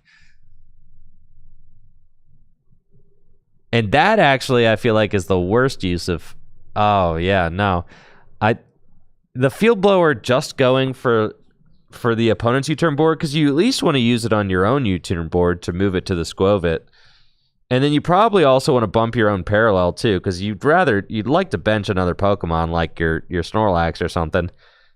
So like I don't know why the parallel is staying in play. You certainly want to remove the parallel from yourself because JD is happy to just keep it there.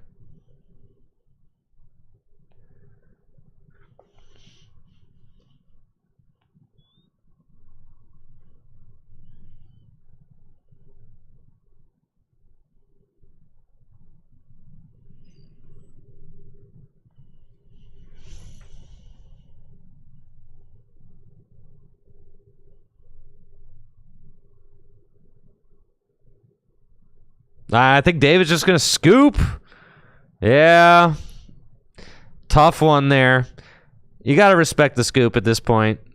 I think there wasn't really there wasn't a legitimate way for David to win that game, and rather than try to stall JD out to a loss, just taking the honorable L there and saying, you know what? That was a weird game. Got started a little slow, got started a lot of slow.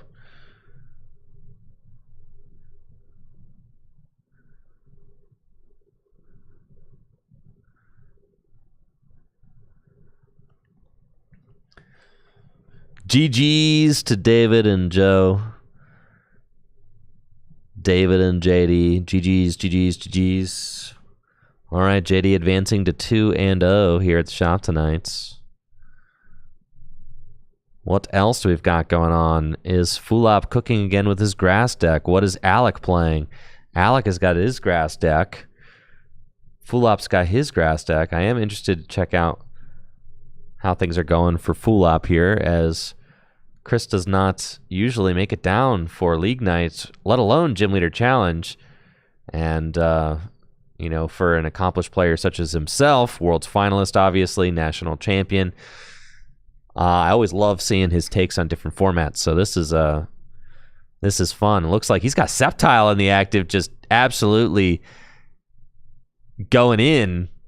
The Sceptile does 20 damage times the amount of grass energy he has in play. And with Rillaboom and Venusaur, you know, he's pumping a ton of energy into play every turn because Rillaboom can accelerate 2 energy from the deck into play with its Voltage Beat, and then Venusaur doubling them up. So right now there's 1, 2, 3, 4, 5, 6, 7, 8, 9, 10, 11, 12.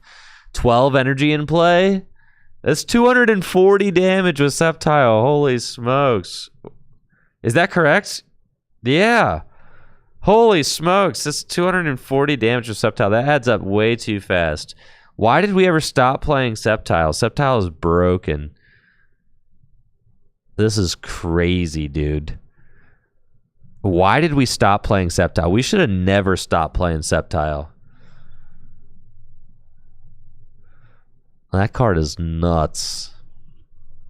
And it can't be damaged by Ultra Beasts, you know. Not that that usually makes a difference, but it is a thing.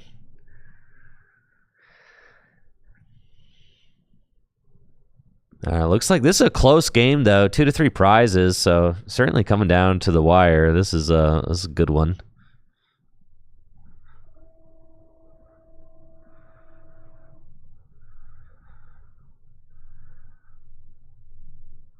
Chris's list is crazy, by the way. He brought me over, like, I went down to turn the lights on, and he's like, hey, Andrew, I got to cut one card. And he lays out his list. There's a Wally in there. There's a Boost Shake in there. There's a whole bunch of... Dude, he's got, like, all the cards that say Evolve, he's got in the deck. He's got Wally and Boost Shake. He says he wanted to get and Battle VIP Pass. He's like, yeah, dude, I want to get a turn 1 Grovyle or a turn 1 Grottle.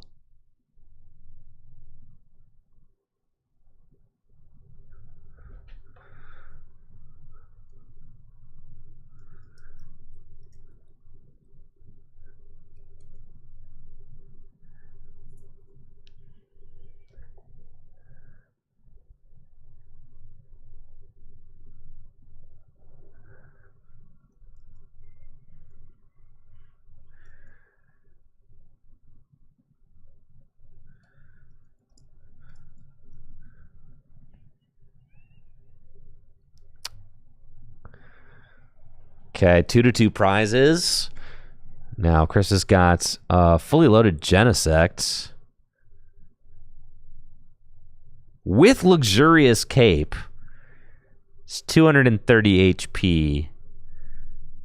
Chris's opponent has Bronzong and Magneton in play. All right, the grass deck is cooking, dude.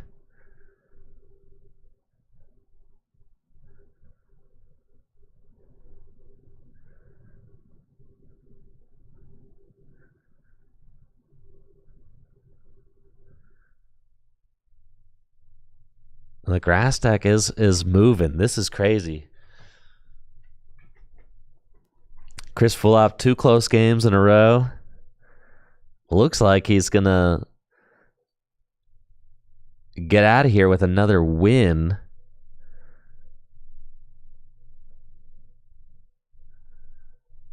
He's got Raihan. His opponent's got Raihan. Accelerate Metal Energy, but I don't know that there's anything that can really be done to deal with this 230 hit points Genesect, unless it's going to be like a Field Blower knockouts. This is pretty much all of Chris's grass energy in play. If Chris has got a recovery card, he could get an attack with Rillaboom going, but I have to imagine that this is kind of like all of Chris's eggs are in this basket here.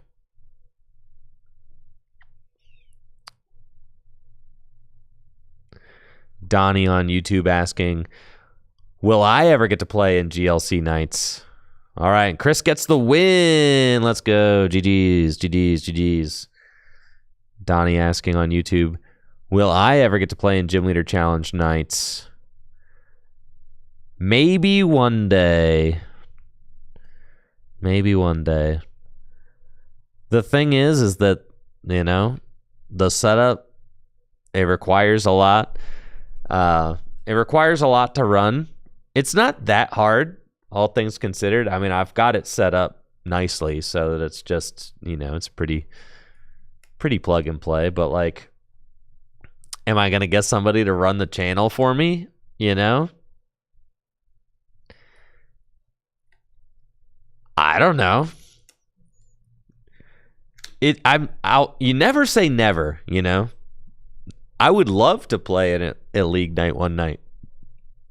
So, you know, options always out there. Maybe one day.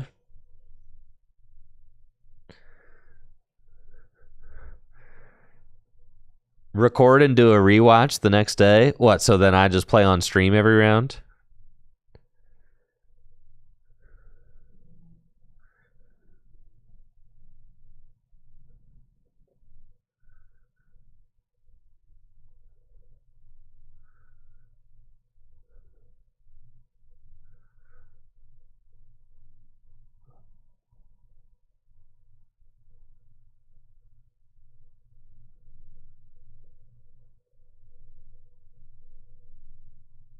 Or I could tell somebody like Ben Morse, like, hey, Ben, I'll let you stream from the setup to your YouTube channel.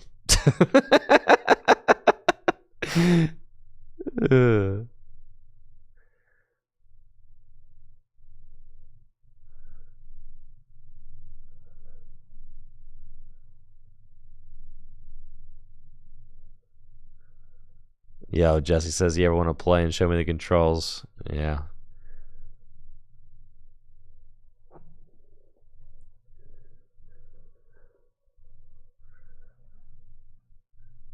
The thing is, though, is that it's like streaming is part of how I make money. Right? So if I take days off work, I already, like, you know, can't really afford to take days off, you know. And then if I have to hire someone to come stream for me, then that's like the opposite of making money. I'm losing money. I need to, you know.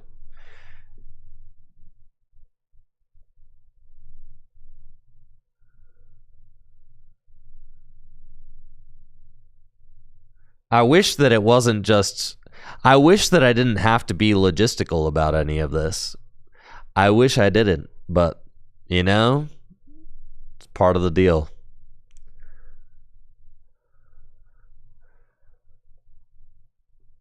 Yo, all right, Jesse offering up the volunteer gig.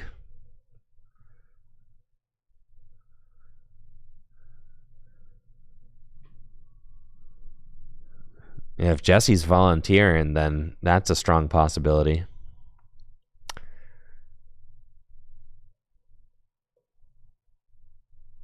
I'm sure Ben Morse might actually appreciate doing it once too.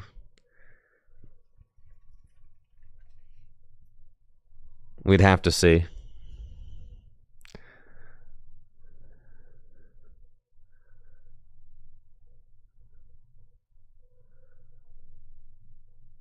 But it's a possibility. It's certainly something that I've thought about. But I have, we just got the setup up and going, right? Like I just got everything up and set up, and I just got the studio together like this week, last week. I mean, I'm still kind of figuring everything out. So as far as like having a guest on, like to produce, that's like, it's a little ways off, but one day I could see it.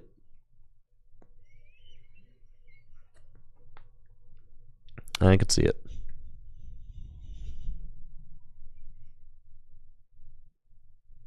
I certainly miss playing in League Night. I do, but I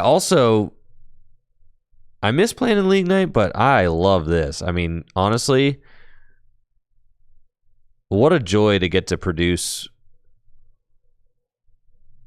League for everybody else to see, though, right? So the thing is, I love producing too. So it really doesn't bother me because I love producing. I think that this is such a unique opportunity. Like who else in the Pokemon community gets to do this as their job, right? Like this is crazy. This is sick. I'm having the time of my life right now. This is fantastic. So I love doing it. And for me, like I love competing, I do. But I still get that fulfillment by having guests on my channel to play games with. I still get that fulfillment that way. Like, trust me, chat, when I bring Jesse Parker, top 4 world's finisher Jesse Parker, into my studio and defeat him in the grass challenge, whoa, spoilers, holy smokes. I get a lot of fulfillment out of that.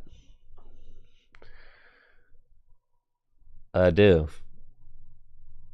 Or when I get to bring league goers in to do a Gym Leader Challenge Conquest series, that to me is so fun. The Gym Leader Challenge Conquest series have honestly been so fun. I got to bring somebody else in. Now that I got the new studio set up, I got to bring somebody in for another GLC Conquest. I got to get that going for sure. Probably try to see if I can get somebody on stream, because I wanna test Journey Together Gym Leader Challenge stuff. That's what I want to do. So I'm kind of really excited to see what the Journey Together cards do for Gym Leader Challenge format, specifically the Hops cards. Are they too broken? Is the deck too good?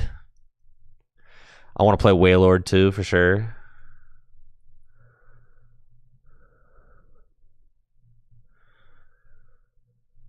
So that's something that I want to do too. I know, Chase, you said you wanna be on stream sometime. What you trying to do, Chase?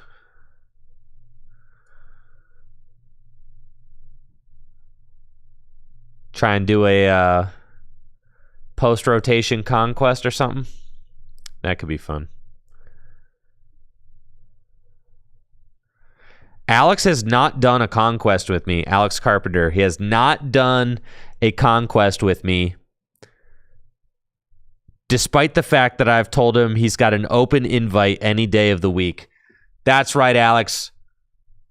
Open invite, GLC Conquest, any day of the week, Alex Carpenter. Any day of the week, buddy. Thank you, Solid RK, for the sub, the 23 months. Appreciate you. Thank you. Thank you.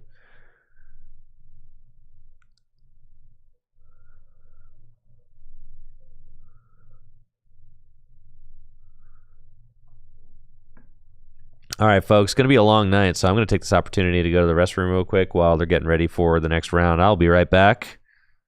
When we get back, we're going to be ready for round 3. Hang tight, don't go anywhere, but if you do go somewhere, go to fullgripgames.com, where you can find all the best Pokemon trading card game singles and sealed product, or dragonshield.com for all the best sleeves and accessories for your favorite tabletop games. I'll be right back, chatters.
We are back and ready for round 3 of the Full Grip Games Gym Leader Challenge League Nights. 32 players in the house. And that's Mewmore. Is the Mewmore. They do Pokemon remixes. You can find them on YouTube. I've been using their music in like all of my productions lately, so huge shout out to Mewmore. I gotta get a command going because yeah, they just got a huge library of Pokemon remixes. It's like really, really hype. So yeah, definitely. Can you confirm that you saw my text about a change? I had a repair. Okay, yeah. Sorry, I was in the restroom. So here we go. I had to repair. So it's Chris Phillip and Jesse Lynch. You got it. All right, we got Full Ops Crazy Grass Deck on stream. Let's go. Let's go. Excited to see this.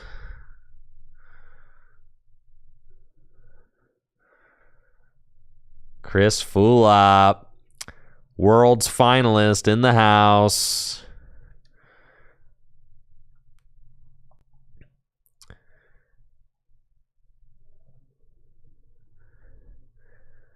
What a treat.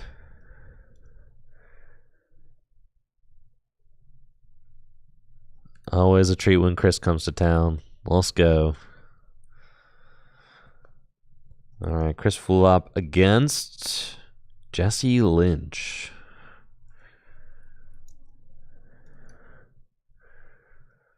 Chris Fulop got second at the World Championships at the very first World Championships in 2004 with Blaziken.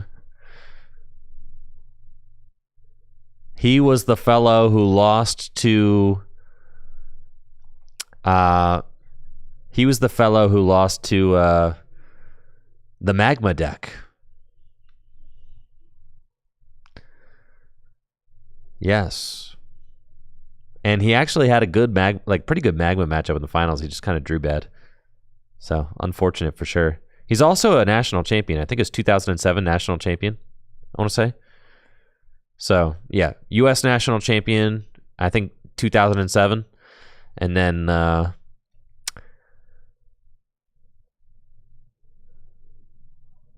yeah, Chris does not appear to have the strongest hand. And then world's finalist.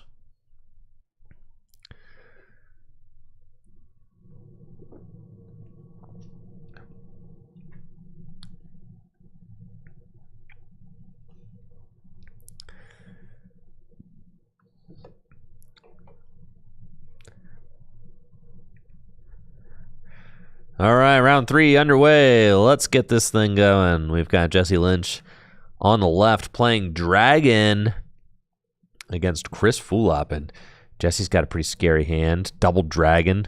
Wow. I mean, this is not looking great for Chris. Just completely dead hand. Adventure Bag can go get tools, but with no basic search in this hand, I mean, everything is just looking rough. Yeah, this is not ideal. Adventure Bag could go get the TM Evolution. I know Chris plays that.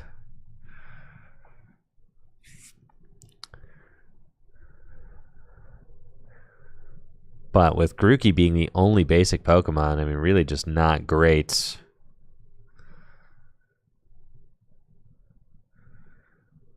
Especially looking down an Escape Rope Double Dragon in the hand. But I am a little confused that Jesse did not just toss that Double Dragon energy down. I think Jesse should have just absolutely. Why don't you just attach that Double Dragon, right? Wait, is Chris going first? No, Jesse went first, right? Am I tripping? No. Yeah, Jesse did go first, but opted not to put the Double Dragon energy down, which would have allowed him to use Guzma and Hala to go get the win right now.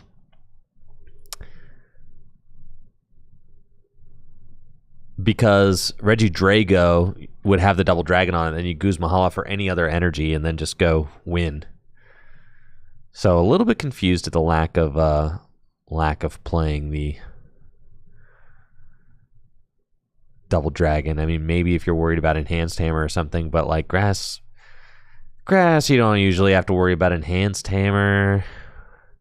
Not from grass.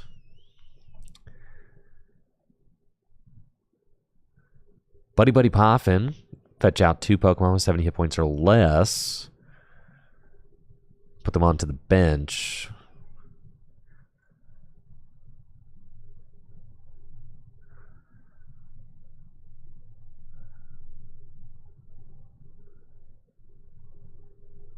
It looks like Tatsugiri and Gabites, potentially the options. Yep. And there they go. Or Gibble. Excuse me. Excuse me, fake Pokemon fan detected. Gibble. Gabite Jr.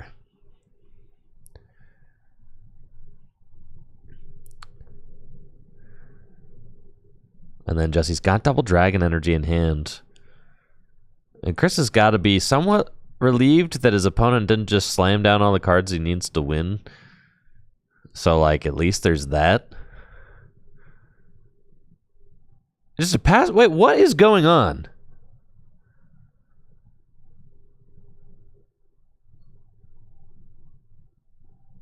What is going on? What is going on?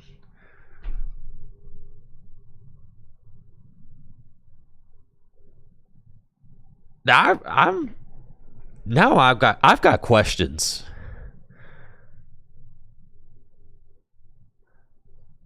Yep, the luxurious cape is going to the Grookey. And that's a knockout. That is a knockout. Grookey's got 170 hit points right now. Wait, why isn't Jesse attaching energy? This is what I want to know.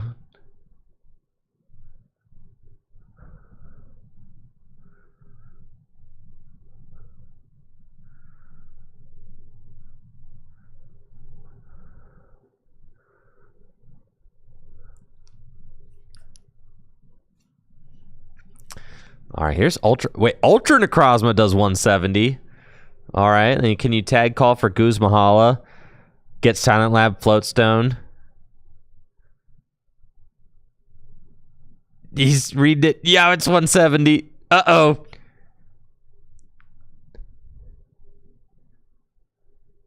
Tag call. Are all the pieces in the deck?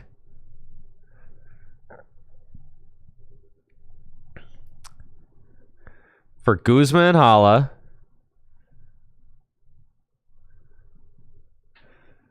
All right, tag call for Guzma and Hala.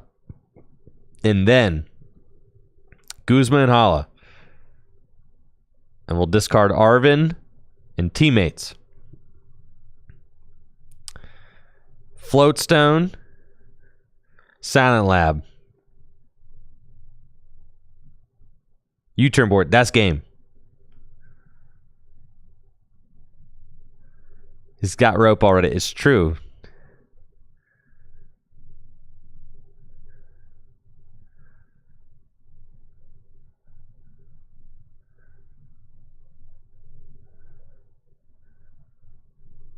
This is sad.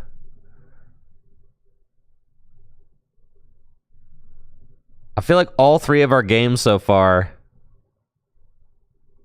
have been non-games. GG's, but it was not GG's. And Chris Fulop was able to find Artisan off the prize, but unfortunately unable to stabilize in that game, unable to find the basic Pokemon that he needed in order to get moving. But that's okay, because we got other games going on right over here, chatters. Let's go. All right, I'm going to John Patterson versus JD. 6-6 prizes still. Table B, fellas.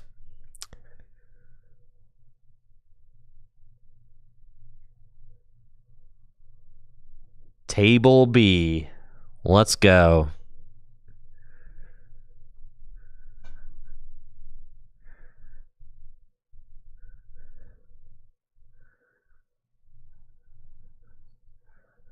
John got those nice Gym Leader Challenge sleeves on his deck. Available at trickygym.com. I still got a sale going on. I still haven't taken down... I got to do that, but I still haven't taken down my holiday sale. It's still the holidays in my heart, so... March, officially, the holiday sale's got to come down for March, so... If anyone wants to grab any discounted Tricky Gym merch, I'll leave the sale up until the end of February. This is a repeat of the Mustache Mirror. Yes, it's true. John's board's looking pretty established, gotta say. I mean, he's got Intellion, but he actually... never mind. I actually take it all back. Like, there's an Intellion in play, but also nothing else, so I don't really know. All right, here's some dudes. Finally, we've got some dudes in play. Yeah, because JD's got Ralts, Malamar,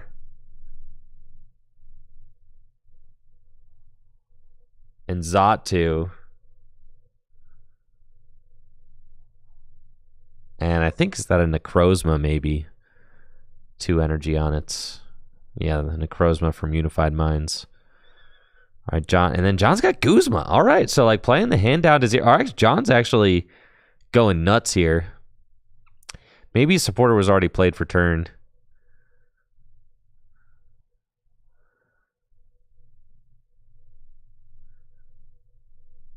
Scoop up net, reset the Intellion. Love that. Chaotic Smell and Guzma. Oh my gosh, it's all going down. John is cooking here.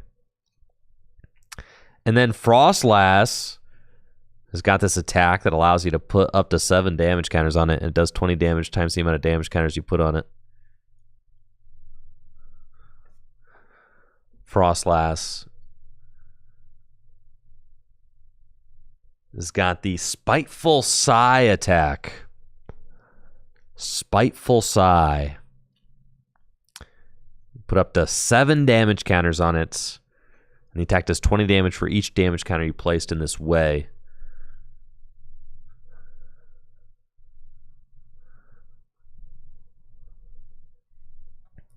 Funny thing, the Frostlass can actually knock itself out. You're allowed.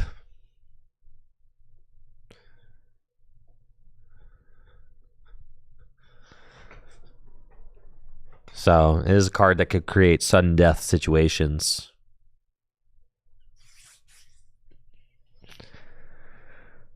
All right, JD's got Curlia, Refinement, draw 2. Xatu and Malamar on the bench.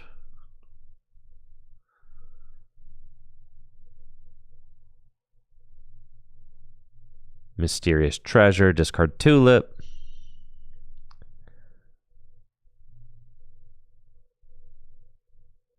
And who are we going for here? Mew in the active, guy for retreat. I mean, really just a poke. 10 damage would do it, right?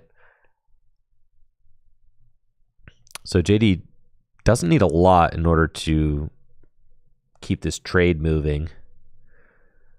I think that John doesn't have any of his premier attackers going right now, but with the Basculin on the bench and the Chaotic Swell being out is really good because John's bench is really wide. It doesn't want to have to discard any of these Pokemon off of Parallel City, so that's certainly quite good for him. I think that John's next move will probably be Basculegion. Basculegion's got a 1 energy poke that can do 120 damage. It's like a revenge style attack. 120 damage if a knockout was taken last turn, and also confuses. Not that that's going to matter, but if it is indeed Mimikyu that comes up and takes the knockout, then Basculegion would be able to go toe-to-toe there. Take another knockout while John gets a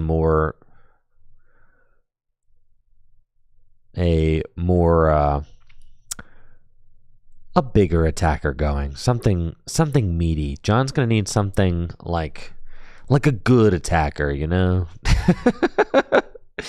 This water deck doesn't actually have any energy acceleration in it.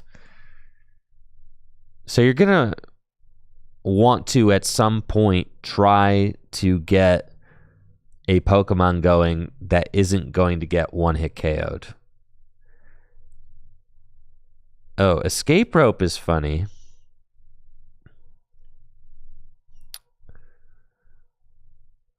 John's going to send up the Fion. I think that makes sense. And then JD can copycat Spiteful Sigh Ooh, Giratina actually going to take out double knockout. That's crazy.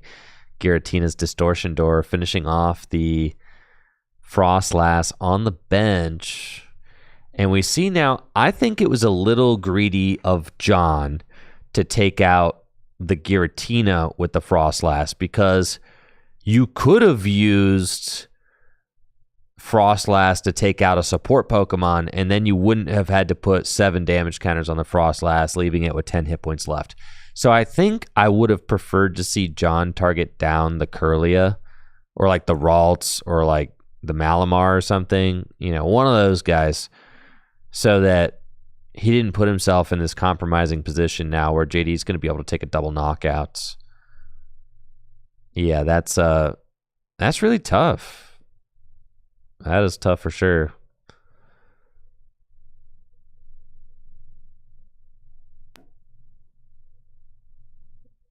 John still got the Basculegion play, but JD is going to be able to skip ahead of prize because of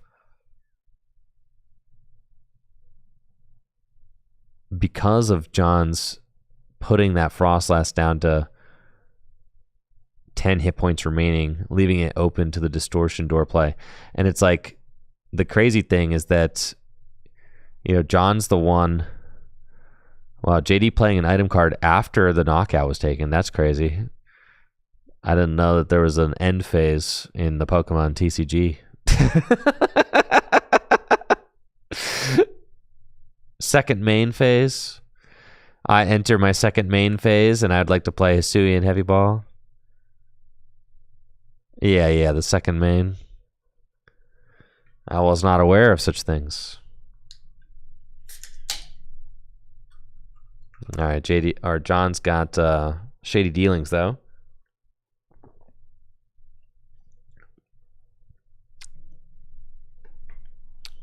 It should be able to respond. Only has to deal 30 damage to the Mimikyu. So, not the most intimidating attacker to have to take down. But JD's board is very established. I mean, everything is up. And that's why I would have liked to see John, I think, take out a support Pokemon rather than the Giratina, because the Giratina, if you knock it out, it's just coming back, right? And that's exactly what happened. Much to John's detriment, actually. So, you want to knock out a support Pokemon that's more difficult to bring back. John's got Field Blower, which doesn't do anything. Field Blower is just not a very great card against the Psychic deck. Sometimes the Psychic deck will play like Luxurious Cape, which is fine. Getting rid of that's fine. But honestly, I'm never even that mad when I have to hit into Luxurious Cape, unless it's like the last knockout, because even if you have to 2-hit KO Pokemon that Luxurious Cape is attached to, it's like, all right, you're taking 2 prizes over the course of 2 turns. Still not that big of a deal. Here we go, Raihan. There is the Basculegion. Energy to Timpole. And then John's going to shuffle up so that he can use Abyssal Hand, draw some cards. Getting the bonus energy into play this turn is big. We are seeing that he's kind of favoring that Timpole as a potential attacker. Well, the Seismitoad. The Seismitoad is kind of the premier attacker in this water deck. It's got an ability that makes it so that the opponent has to have an extra energy attached to it in order to be able to attack. John just top-decked Rescue Stretcher off the Abyssal Hand, kind of deciding if there's anything he wants to chuck back in to the deck off the Rescue Stretcher, but honestly,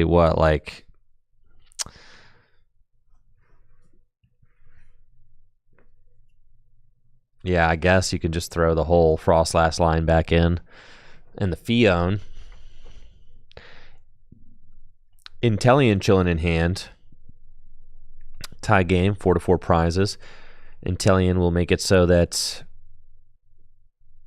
John should be able to whip up a Seismitoad this next turn. However, if JD can get a Hex Maniac and a knockout going, that will really upset the trade. Hex Maniac turns off all abilities for a turn, and John is going to be very reliant on his abilities in order to get this trade going for next turn. So if I'm JD, I'm definitely digging for that Hex, because this is like a really key turn in the trade back and forth. Mysterious Tale does find Trainer's Mail, so if JD hasn't found a Hex out yet, could still find it off of this Trainer's Mail. But let's see.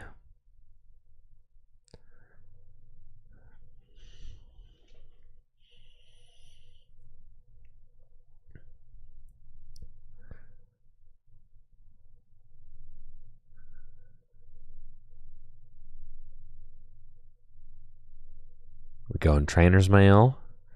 Might already be a Hex. Oh, not the shuffle, not the extended shuffle to Fog Crystal, JD. You're killing me, bro. Just a shuffle again.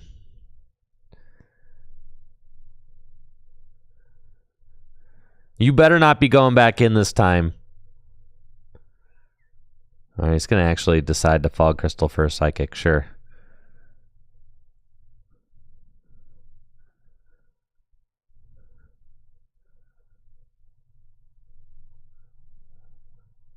And then are we going to get to see the Trainer's Mail?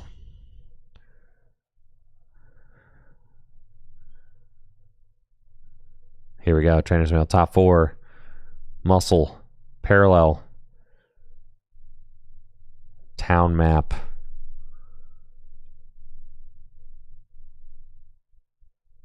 Okay. Town Map's going to be the selection. I mean, the Chaotic Swell is there, so...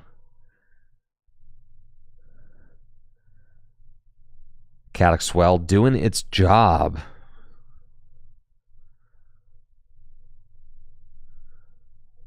Holy smokes, I'm just realizing that with the Legends Z to A announcement this morning that Embor is probably going to get a Mega. That's so sick, dude.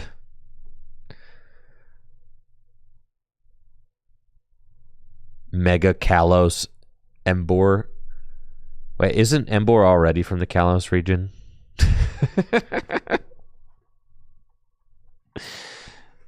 Yo, Mega Embor is about to go crazy. Oh, Unova, that's right. That's right. Unova's the name. I just thought that I got my city switched, or my my town switched. Fake Pokemon fan, whatever. So I don't know the difference between Kalos and Unova. So I don't know which world Luminous City is from, Lumio City is in. It's been a while, all right?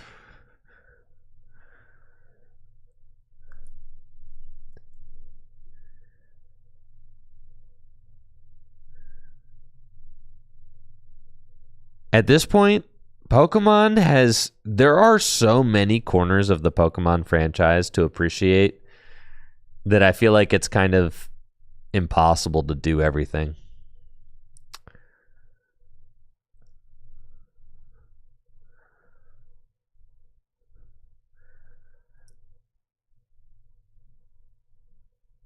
You know, my Pokemon fandom comes out in the card game. It's my favorite part.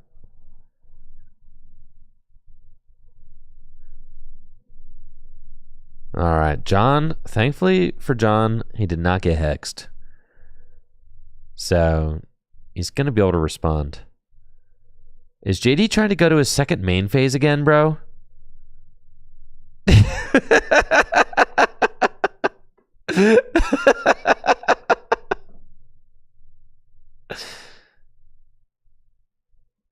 All right, JD's going to take his prize. And now it's John's turn.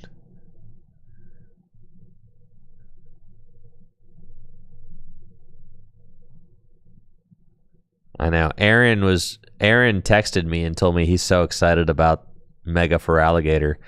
I'm just over here excited about Mega Embor. Holy smokes. Emboar, what a great choice. Honestly, Tepig is one of the most underrated starters in the entire franchise. I think I ranked all the starters once on a Twitch stream one time. Tepig is in S tier. I'd go as far as to say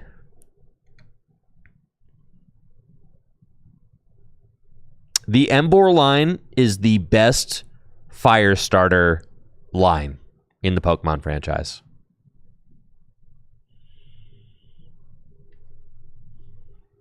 That's right.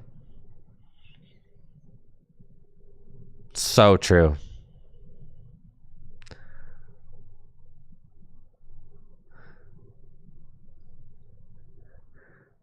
Emboar is incredibly handsome. Do you guys want to know why Emboar is one of my favorite Pokemon?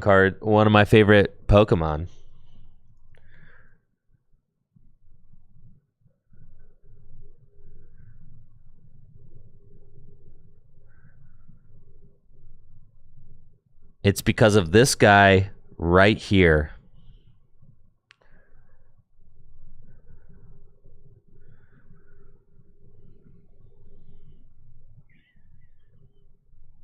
You guys see this? There we go. It's because of this guy right here. Emboar from Legendary Treasures, also known as Family Boar. Okay, look at Family. First of all, appreciate how handsome he is, okay? First of all, you need to appreciate that because he's incredibly handsome. Look at him hanging out with the whole family. Everybody loves Emboar, obviously, because he's the coolest. And then he's got the Inferno Fandango ability, which is extremely cool. But then you get down to the flavor text.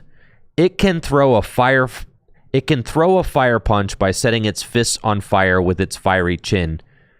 It cares deeply about its friends. How wholesome is that? It cares deeply about his friends. And it was when I read that flavor text, no other Pokemon has it cares deeply about its friends on its flavor text. That's when I realized that's the depth of Emboar. That's the character development. That's the depth of Emboar's character that really moved me, you know? Not only is he just totally tough and can light his fists on fire with his chin, you know Emboar's got your back, bro. If you ever get into a squabble, bro, Emboar lighting his fists on fire and he's going at it. He cares deeply about his friends. Emboar is as cool as they come.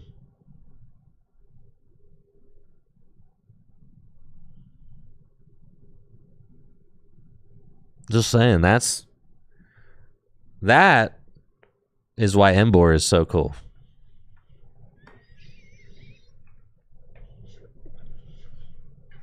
Right there.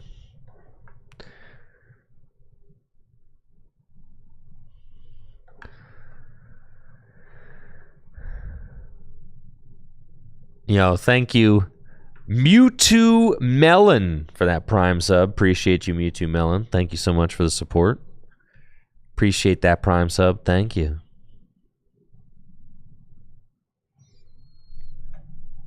It's the combination of friendship and lighting your fists on fire with your chin that makes Emboar so freaking cool.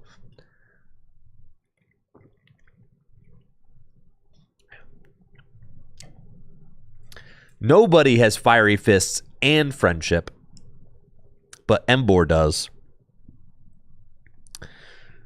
So Emboar, Pokemon symbol of good friendship.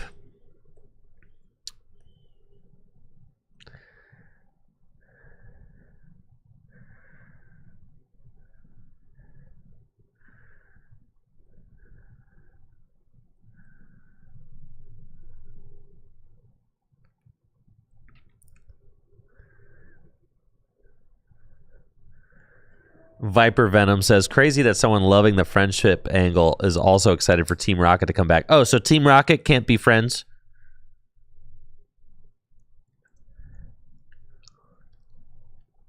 What, so you can't have friends on Team Rocket? So now if you're a villain, you just can't have friends? No, villains got friends too.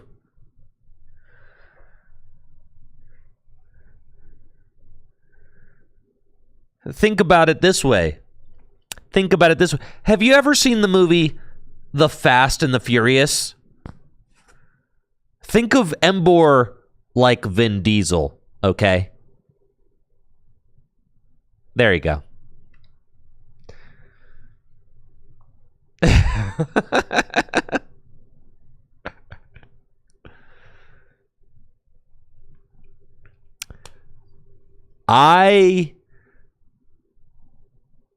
I love the Fast and the Furious movies. I love them. But I have not seen anyone past like what's the one I think I haven't seen anything past Fast 7. Thank you, Ruzzy, for that Prime sub in the 33 months. Appreciate you. Thank you.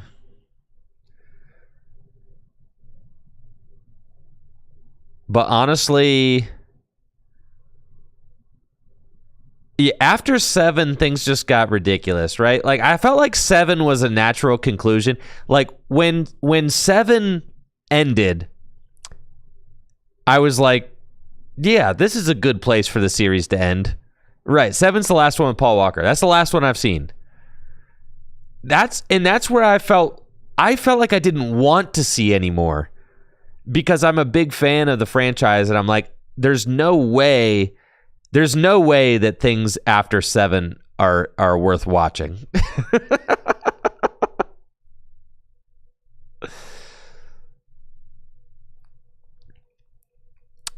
All right, what's our favorite Fast and Furious movies though? Favorite Fast and Furious movies. Fast 5 is really good. 2 is also really good. 2 is nuts. 5 and 2 are really good. But Tokyo Drift, I was gonna say I think Tokyo Drift is mine. I think it's 3. Tokyo Drift is so sick, dude. 1 is also just a classic. Like 1 is so 1 through 5 are just completely nuts. I'm gonna say that's why I'm a Fast and Furious fan. I'm a Fast and Furious fan because 1 through 5 are all bangers. Those like incredible movies. I'm not even being ironic right now. They are my favorite, like some of my favorite movies ever.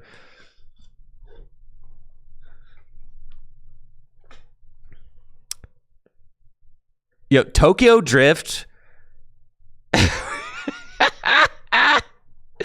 Tokyo Drift, bro, where that girl in the car says that when the girl in the car says that the boys need to race for her in the beginning of Tokyo Drift, bro, that's like legendary cinema right there. Absolutely legendary cinema.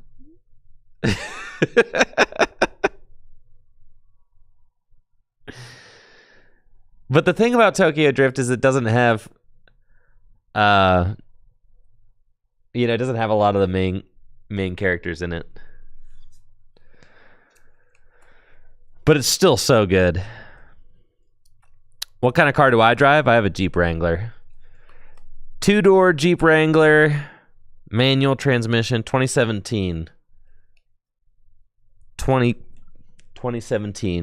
JK model. Soft top, manual transmission, 2-door. As I'm, my toxic take is that I'm a Wrangler. Bleh. My toxic trait is that I'm a Wrangler purist, and that I think 4-door Jeeps are an abomination to God. That's my toxic trait. Yes, I think 4-door Jeeps are an abomination.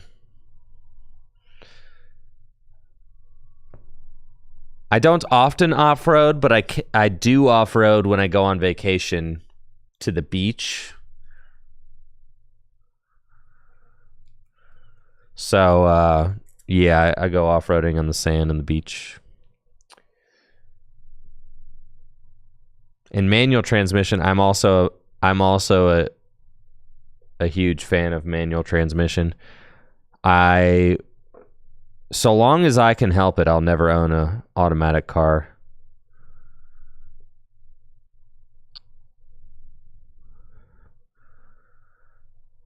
Trevor asks, why do you always see Jeeps with rubber ducks? I also think the rubber ducks things is kind of cringe. It's called ducking.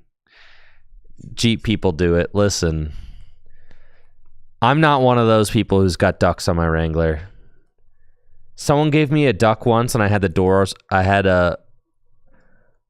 Someone gave me a duck once and I had the doors off on my Jeep and the duck rolled out the side of my Jeep and onto the highway. So so the duck did not last very long.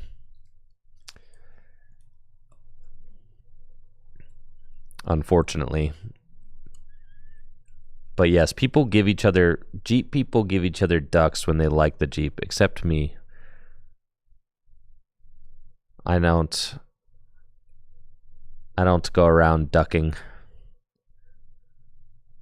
But, you know, I'm not gonna, like I said, I'm a Jeep purist. I like 2-door Jeeps. I like manual transmission. I like soft top. But most Jeep people do not agree with my takes. So I kind of feel like it's like they all have, the Jeep people are like, they have their own thing going on. And then I kind of like the old school Jeeps, which I feel like is like kind of a different, I feel like it's a different kind of Jeep person.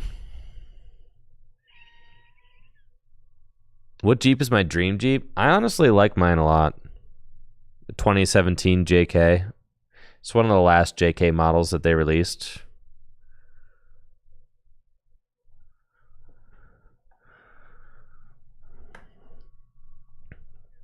I like it quite a bit.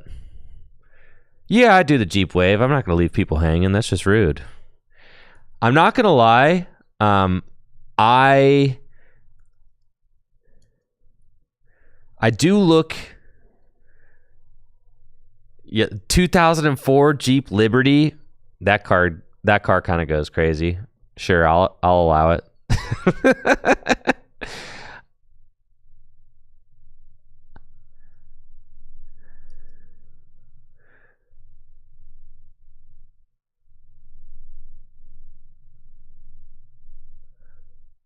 I'm not gonna lie though, Jeep Cherokees from the 90s, that's the only car that I sometimes get like envious of.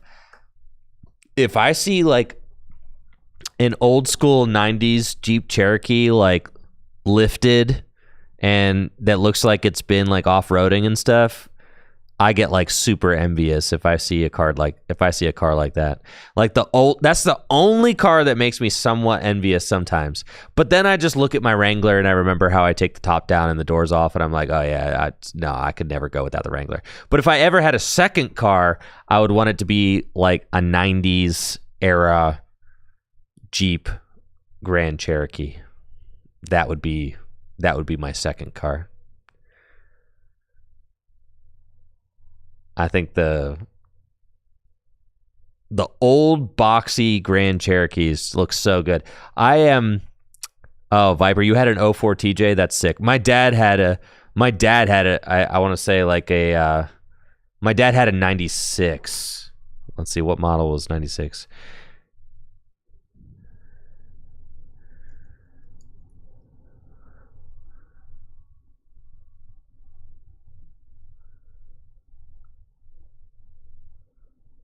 My dad had a 96. That was a nice looking Jeep. That was the one that's what got me into the Jeeps, is that my dad had one when I was growing up and riding around in it like in the summer with the doors off and stuff like that. To me, That to me was just like such a fun thing to do.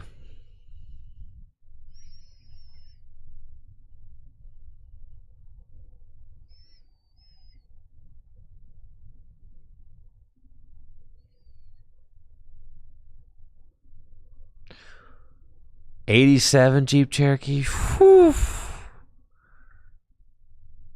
The old Jeep Cherokees seem to still be very popular. Like I see quite a few old boxy Cherokees around.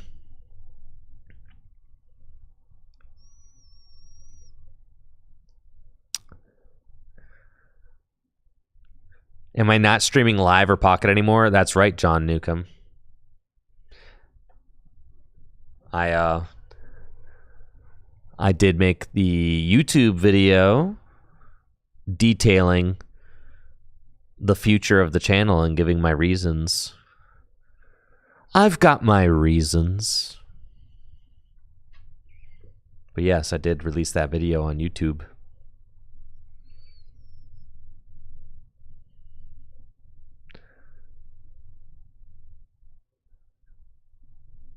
My Jeep is, I got it in 2017. I paid it off. And, you know, she's got 80,000 miles. So now I just need to maintain it, you know? That's it. And this car, like, I don't want a new car. I freaking love this Jeep, so.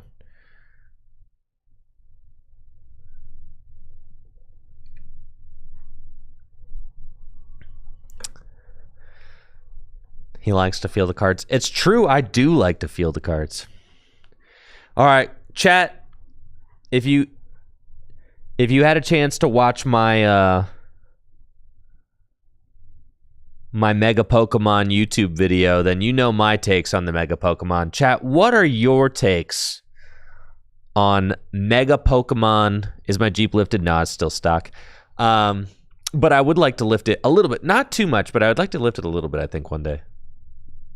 I got a buddy of mine who's into that kind of stuff and could help me do it. But also, I think the stock stuff just looks really nice too. So, like, I'm not picky.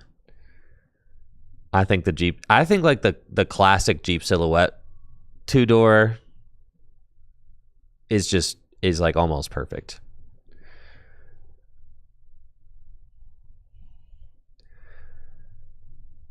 The Fighting Power tablet, that's kind of cool, isn't it? The Fighting Electro Power.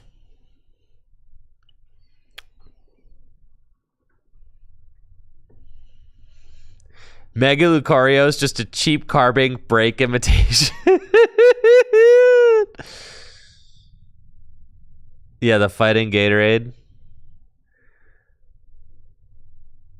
Fighting Gatorade's kind of nuts.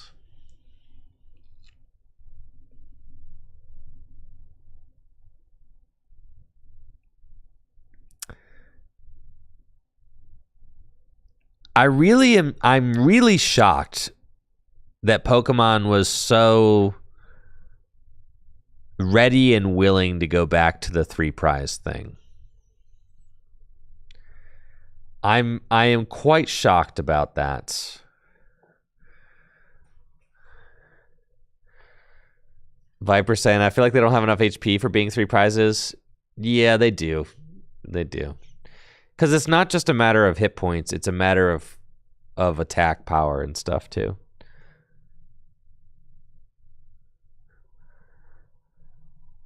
Yeah. I think that we're eventually going to be I think, to me, the progression of the Scarlet and Violet set shows me that the game designers have no problem with just juicing the numbers every single block. You know, if you try to go like and play any sort of kind of expanded format, like, dude, imagine playing these modern cards against cards from Black and White. Like, expanded format doesn't make any sense anymore because the old Pokemon are all terrible. compared, the old rule box Pokemon are so terrible compared to the new rule box Pokemon. So like, what's the point of playing like a legacy format in the Pokemon TCG? Because it's just, you just take all the broken old trainers and put them with all the broken new Pokemon.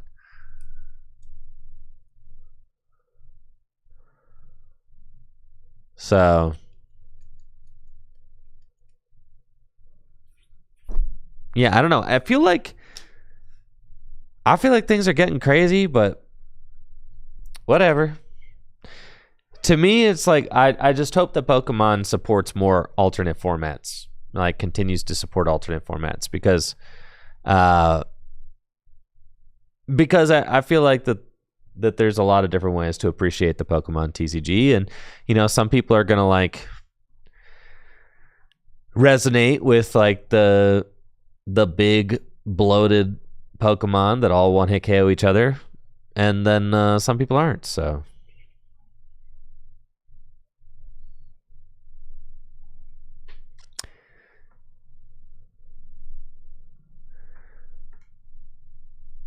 Jesse says standard in any card game is crazy.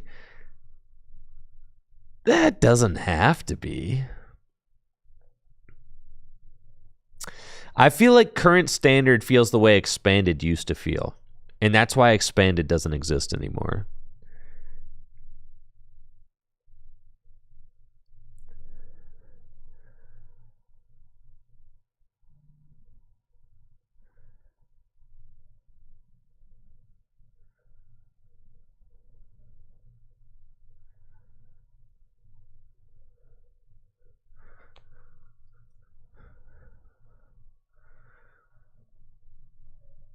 All right, we got Jesse back. And Kai this time around.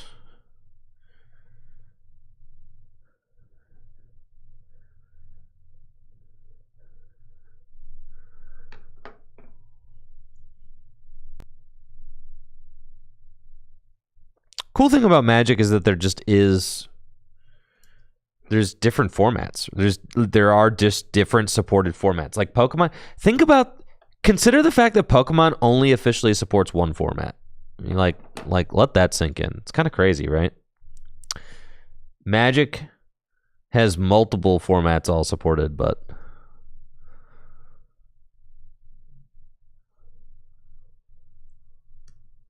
Pokemon only officially supports one format.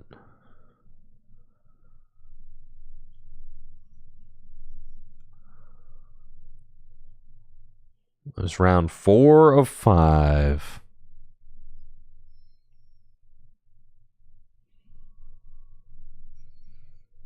Oh, misspell there.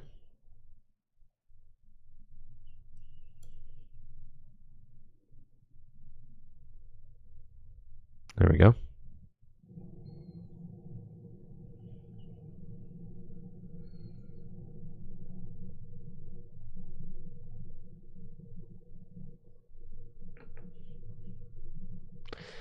See, Jesse says, I feel like it would be easy to make expanded Sword and Shield Onward and it would be fine. Dude, but like, what is the point of that?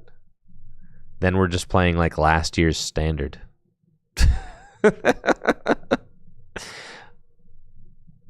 It's not much of an expanded format at all. And also,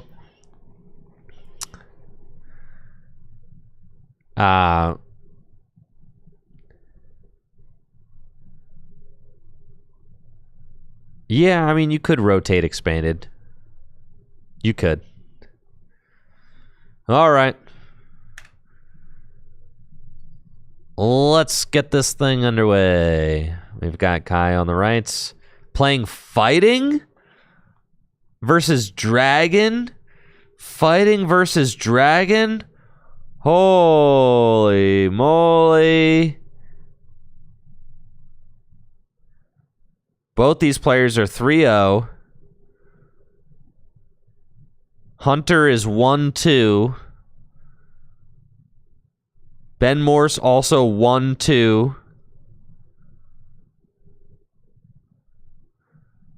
Any other 3-0s in the house? This might be the only 3-0 table. This is the only 3-0. This is the only 3-0 table That's crazy. Lots of 2-1s. I mean, so like, it could certainly be a night where the winner is not 5-0. Absolutely. We got Colossal? Oh, heck yeah. This owns. I think Kai is about to pop off with this fighting deck.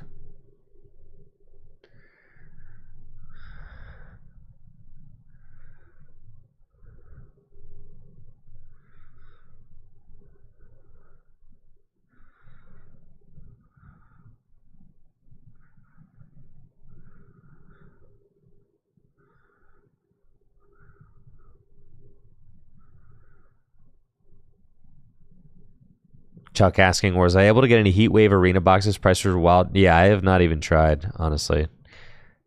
I figured that, yeah, I have just spent a ton of money getting the studio up and going, and the Heatwave Arena stuff doesn't come out in the US for a long time, so I'm not like in a rush to go get them.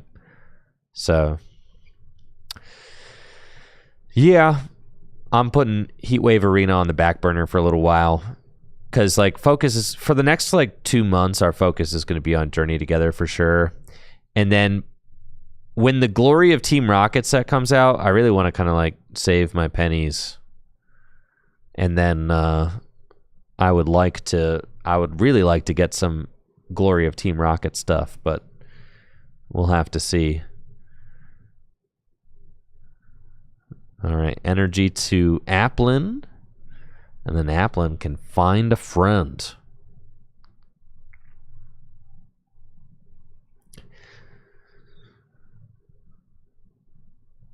We've got the prize breakdown.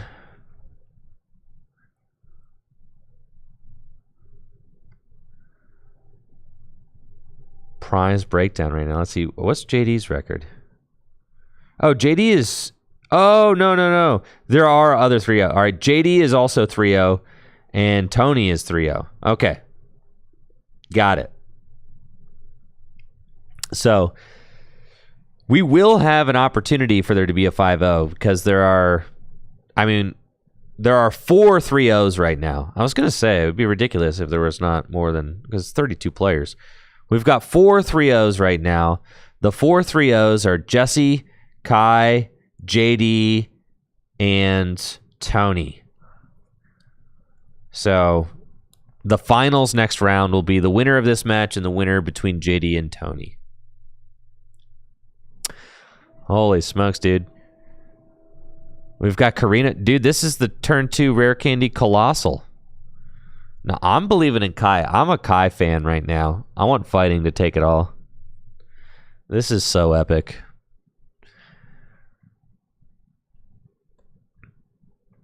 Colossal and Nestball, let's go.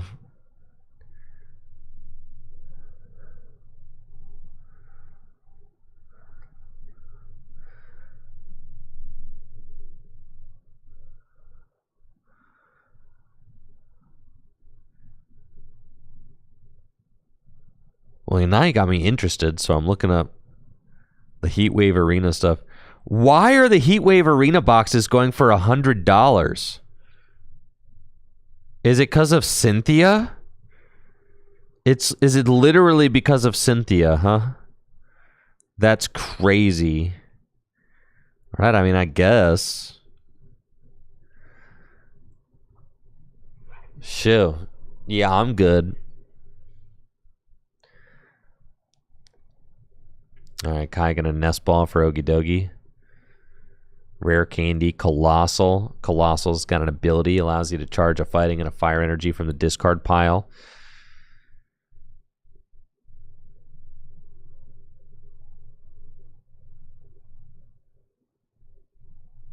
To your Pokemon. And then Kai sitting on the bicycle. Yeah, I think he wastes the scoop up net. Yeah, bicycle for more. I got a bicycle for 3 coming up. Bicycle, cool item card. Get to fill your hand to 4. And we'll see if Kai drew anything nice there. Does have another energy. And then this Great Tusk. How much damage does that Great Tusk do for 2? Is it 50? Is it 40? 30 for Lunge Out. So just missing the knockout on this Applin.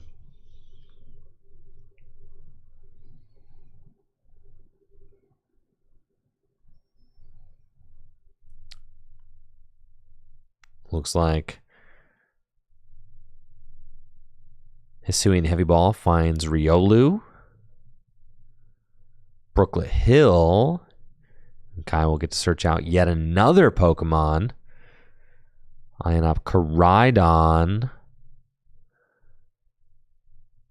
Just Delinquent? Okay, we're getting Pseudo-Wudo. Dude, Kai is cooking right now. How is this fighting deck going so crazy? This thing is moving.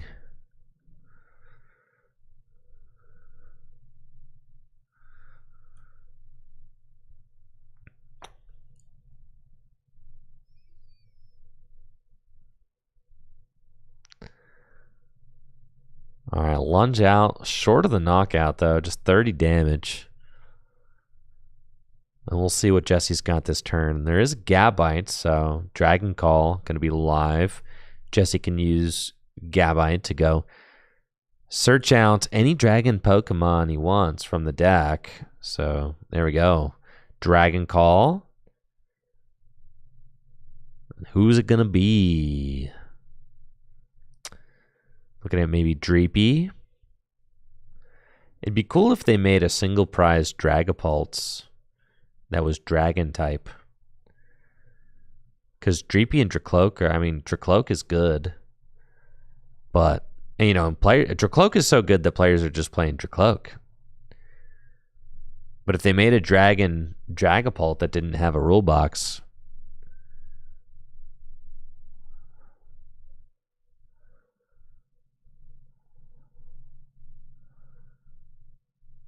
and there is Dreepy.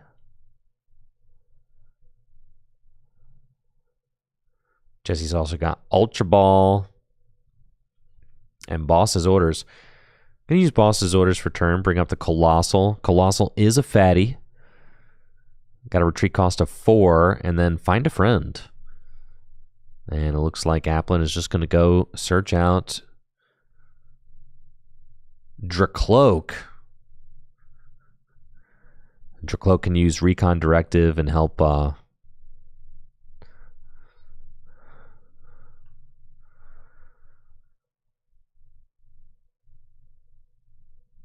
Jesse to churn through the deck. Going to be a Marnie for Kai. 1 card to the bottom of the deck, and then Kai will get 5. Jesse gets 4.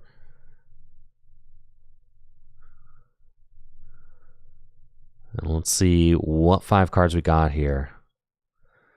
Is Kai going to be able to move the Colossal? Battle Compressor, actually huge, because then Kai can start accelerating energy into play with Colossal. Still won't be able to move the Colossal. The Colossal is definitely stuck for a turn. But with Battle Compressor, you can send a Fire and a Fighting to the discard pile. And then, you know, over the course of the next couple turns, you can move it.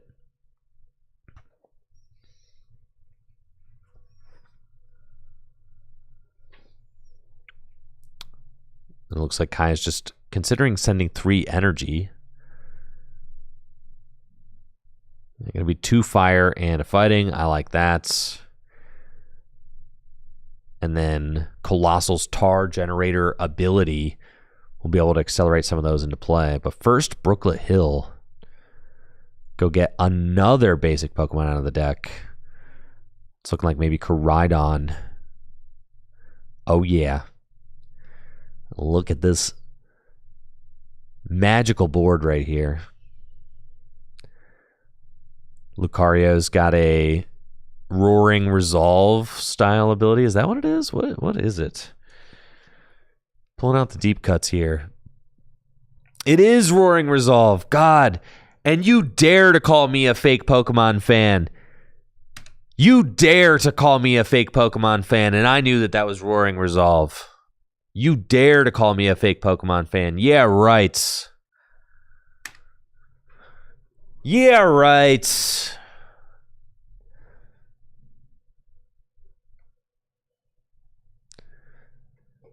Just because I don't know the difference of Kalos. Yeah, who cares about that stuff, okay? You think I care? You know why I don't know any of that stuff. It's because they never print like the name of the regions on Pokemon cards. There's like Friends and Galar, I guess. So like I know the ones that are often printed on cards, right? Like Galarian. So I know all the Galarian Pokemon are from the Galar region. Okay, I get it, okay?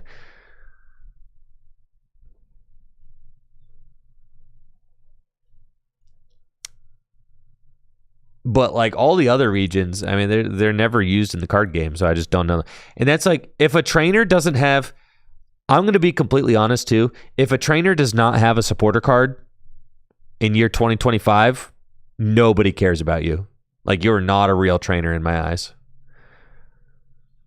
Like a trainer from the series. Like if you're a character and you don't have a supporter card yet or whatever, then you are literally a nobody.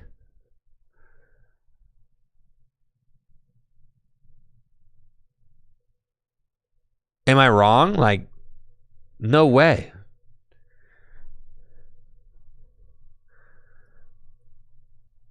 That's what I'm saying. Absolute randos have supporters.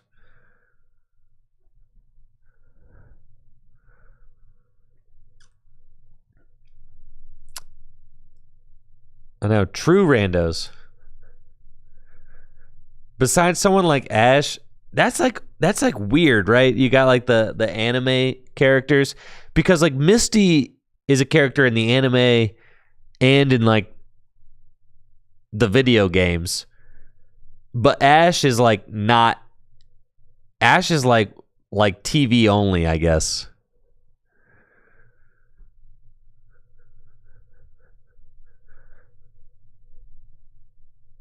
But then there's like Ash's Greninja EX, the card.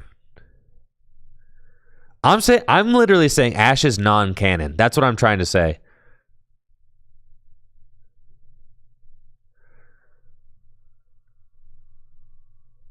Yeah, Ash is non-canon for sure.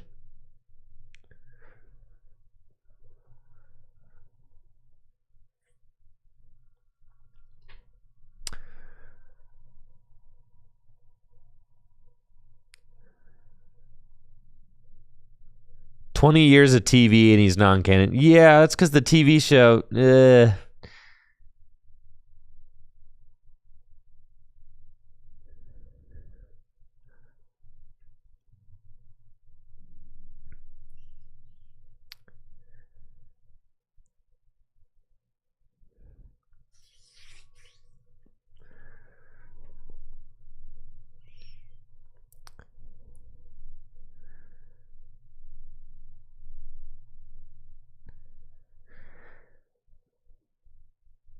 Has a prize been taken yet? Why is this just Applin versus Colossal?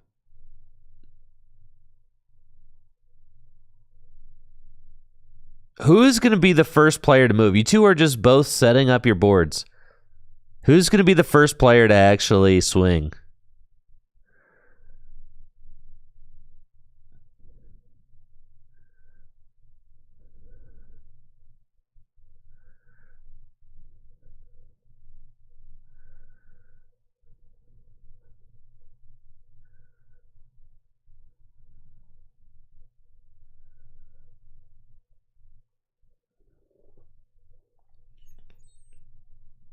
We need a set with Paul. Who is Paul? There's a Pokemon character named Paul.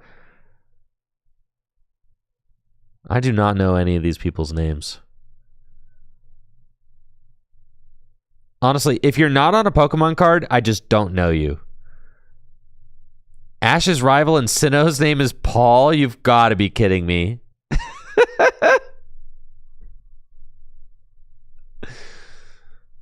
All right, nice. Kai's got escape rope. The thing, I never know the rivals' names because I just name them whatever I want in the game, right?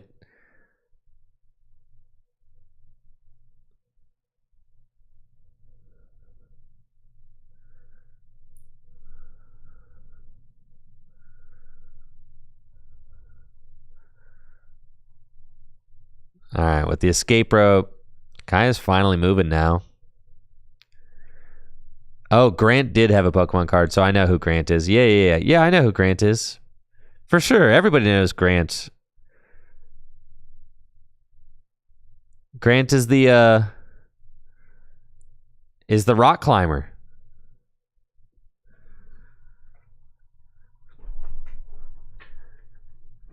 Everybody knows who Grant is, dude. Because he's got a Pokemon card.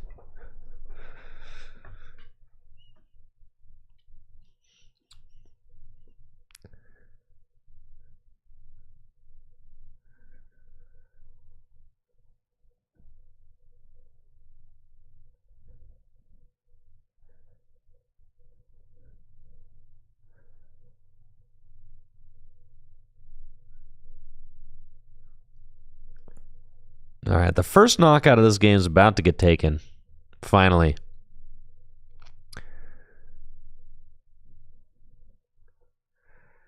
Let's go. So Great Tusk has an attack that does Wrathful Charge, 80 damage, plus 80 more damage if one of your bench Pokemon has damage on it. And the Lucario with the Roaring Resolve ability can actually put damage on itself by searching the deck for a fighting energy and placing the fighting energy onto itself. So it damages itself when it does that, which did power up the Great Tusk. Now, the one thing that Kai has to look out for is this Gabite over on Jesse's board. Gabite can evolve into Garchomp. Garchomp has got the Sonic Slip ability,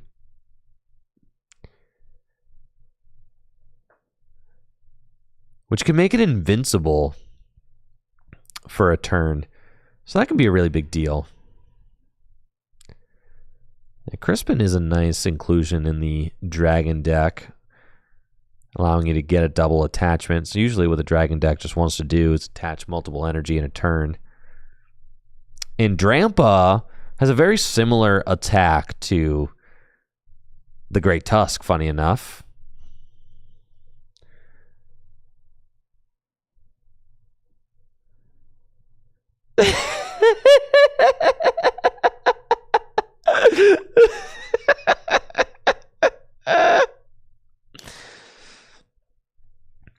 All right, I just got a text from Alex Holtz. Alex Holtz says, Paul isn't the rival in the Diamond and Pearl games. He was the rival in the anime. Rival in the games is Barry. And that's why I don't know him.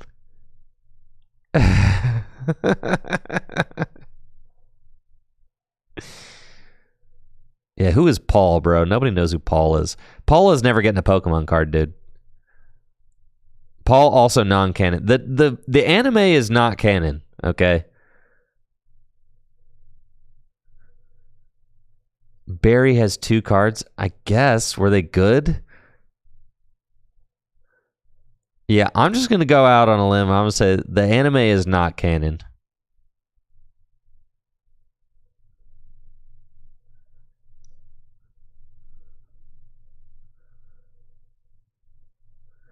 Right.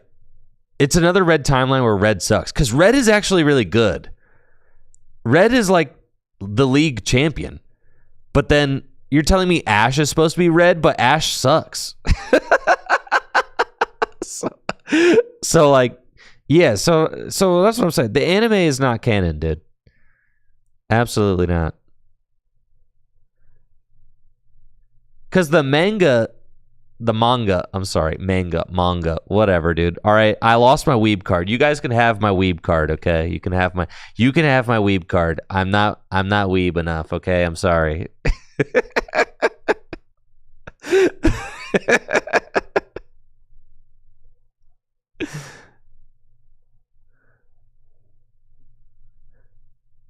Because the manga storyline is like different than the anime, right?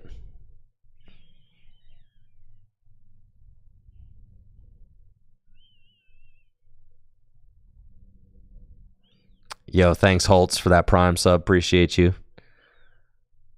39 months. Let's go.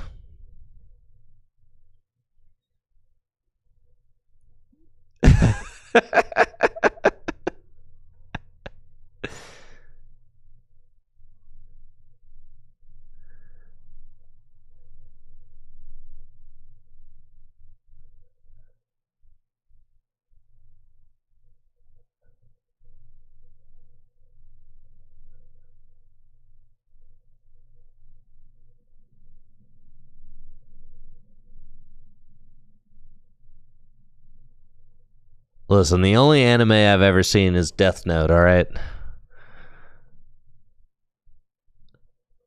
And I've seen the Studio Ghibli movies. All right, and I've seen and I've seen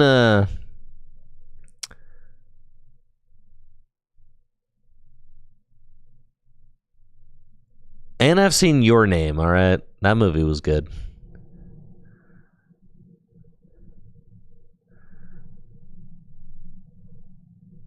And Weathering with You. I saw those movies.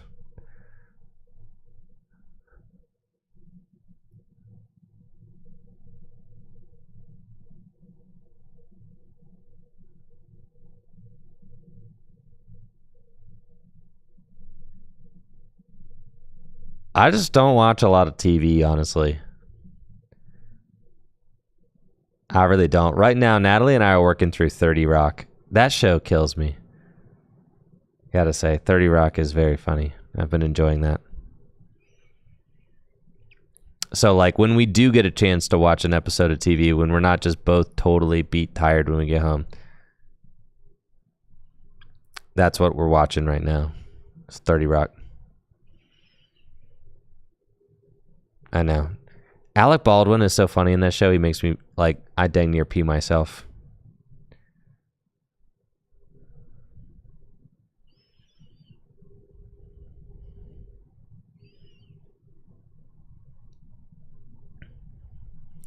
All right, Kai is up a prize. This game, I mean, Kai's board is just loaded. I'm gonna be honest. I'm not sure if Jesse has a way to be able to like carve out a win con from this board. I mean, this board is just crazy.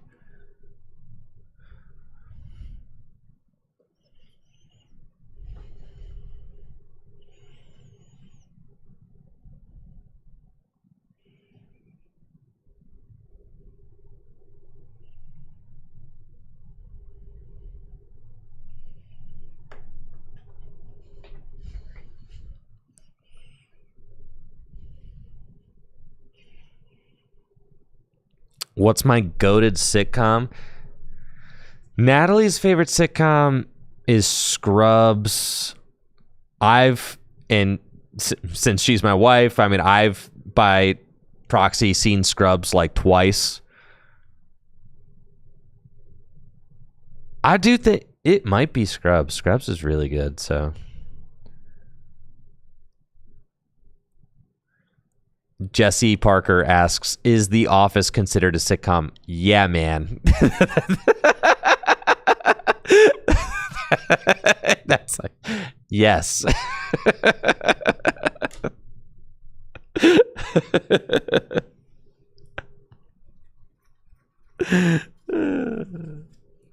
So yeah, my goated sitcom is probably Scrubs. Community was pretty good. I've seen most of that. I think I've seen like dang near all of it.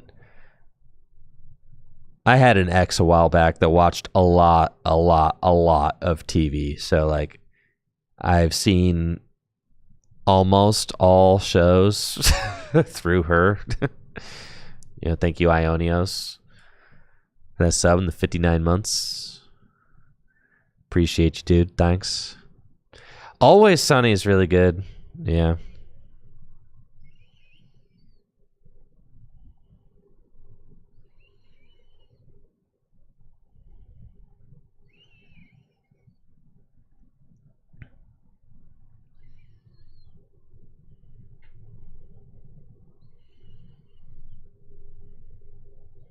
Gilmore Girls was freaking sick, dude.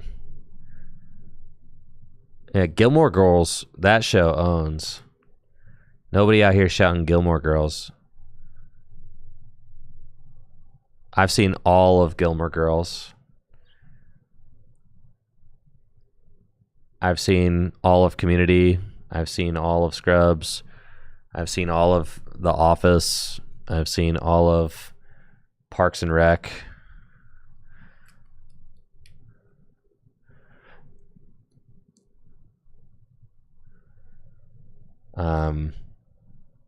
I haven't seen all of 30 Rock, so I'm working through 30 Rock. I'm really enjoying 30 Rock though. I'm like not the biggest fan of The Office or Parks and Rec. I thought they were mid. Community was okay, but I do think Community was more interesting than Office and Parks and Rec.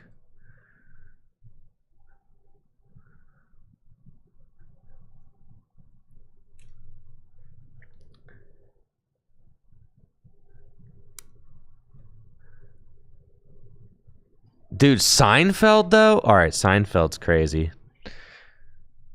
Goated show right there.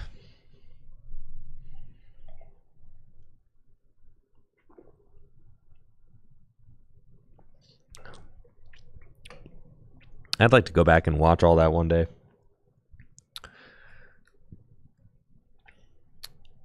Yeah, I saw a lot of it kind of like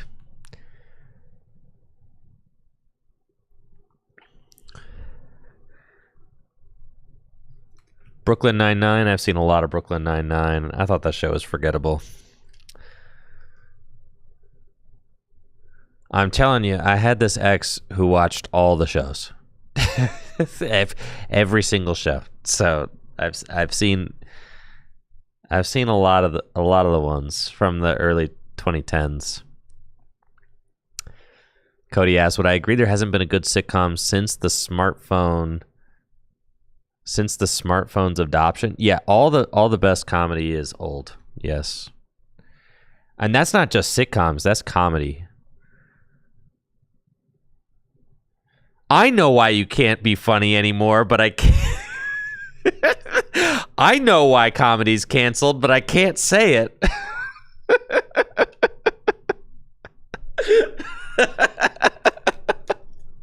I know why you can't make funny stuff anymore.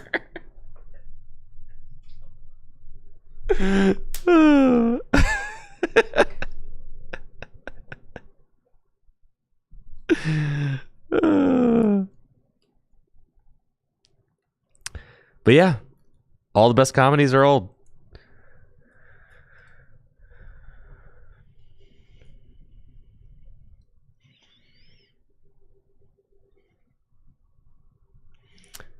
I like Ted Lasso. Ted Lasso is good, but then admittedly, I got bored of Ted Lasso in the latest season and I didn't finish it. But the first season of Ted Lasso is really good. And then, I don't know, what season are they on Ted Lasso? Like, I really liked the first season, and I think like as the second season started to wear on, I started to lose a little interest. Oh, How I Met Your Mother, I've seen all that show too.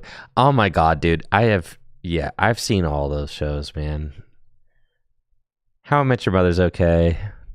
All the shows are just okay. They're all okay. But I think I agree with Natalie that Scrubs is the one that's like worth rewatching.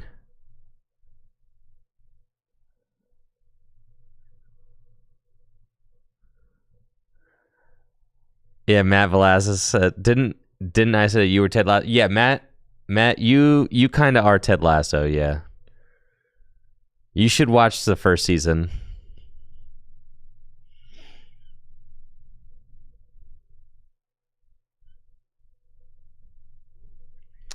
I need to finish Ted Lasso. I do, because I like the show enough. I need to finish it.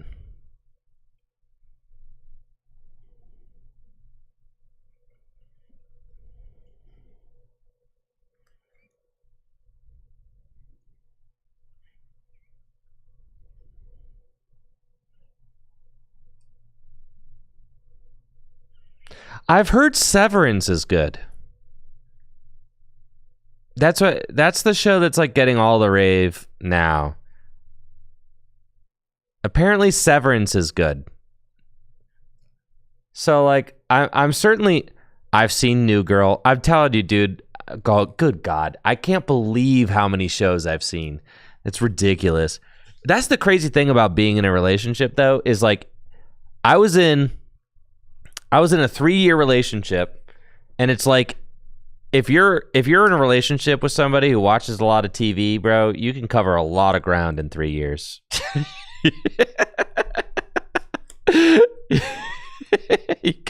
you could cover a lot of ground in 3 years. So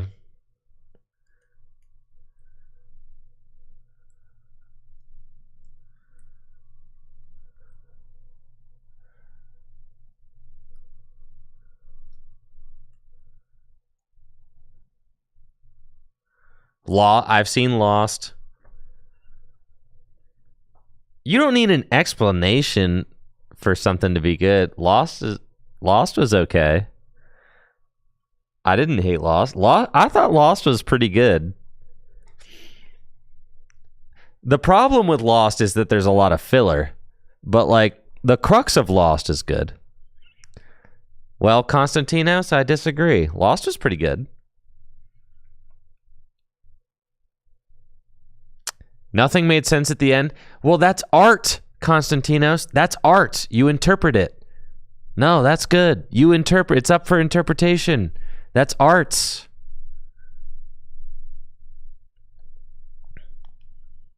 All right, we've got the Ogie Dogie up. Ogie Dogie is swanging.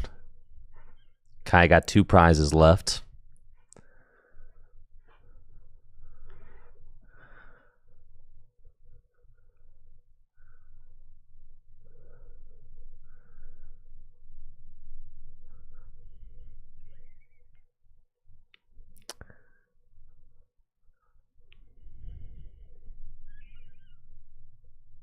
Breaking Bad. I've seen Breaking Bad.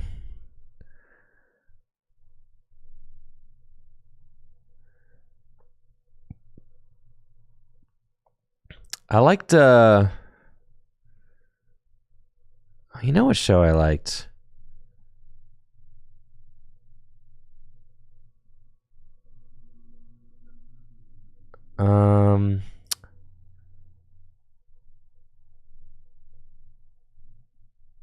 Man, what's this show? It's named after a cold place. It's like a movie, but then they turned it into a show. I think it starts with an F. Fargo. Let's go, baby. Yup. Yeah, Fargo's pretty good. I think I like the movie better than the show, but the first season of the show is pretty good. I think I watched the second season too. Yeah, Fargo.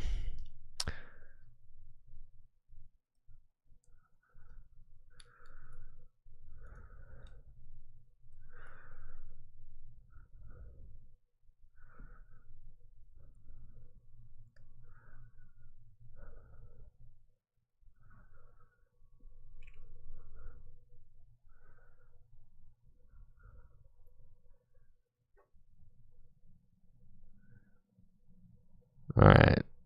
2 to 3 prizes. Kai's board fully loaded.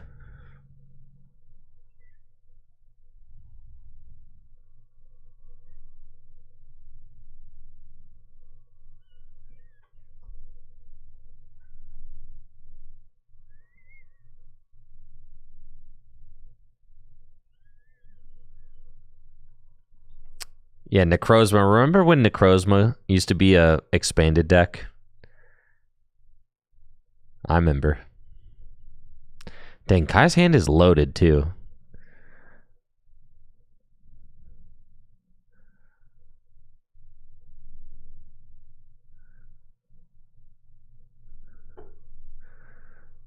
From the looks of things, Kai is getting ready to punch his ticket to the finals.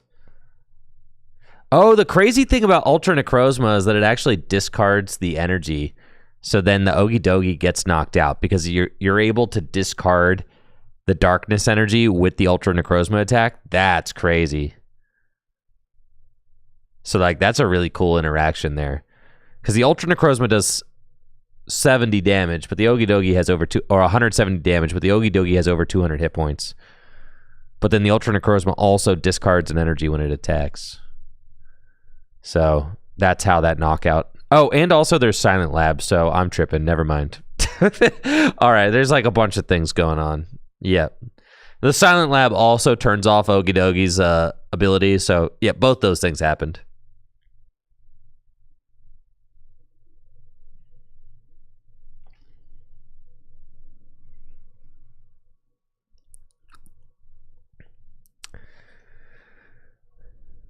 All right, quick ball, fail. I mean, Kai pretty much got the whole world in his hands right now. Raihan and Versus Seeker. That should be all Kai needs to close this game out. I mean, there's enough attackers in play. There's only 2 prizes left to take. Right, so just don't mess it up. I don't know that there is a way to mess it up, honestly. Yep, boom, there you go. 160 damage with the damage counter on the bench Lucario. There is a luxurious Cape Garchomp there, so like all Kai has to do is Guzma for game. Yeah, Jesse would have to end a 1 knockout with Garchomp, right? Like that's the... And Jesse's got it in hand, so I mean... Yeah. Wait a minute. Yo, Jesse could be mounting the comeback here. What the heck?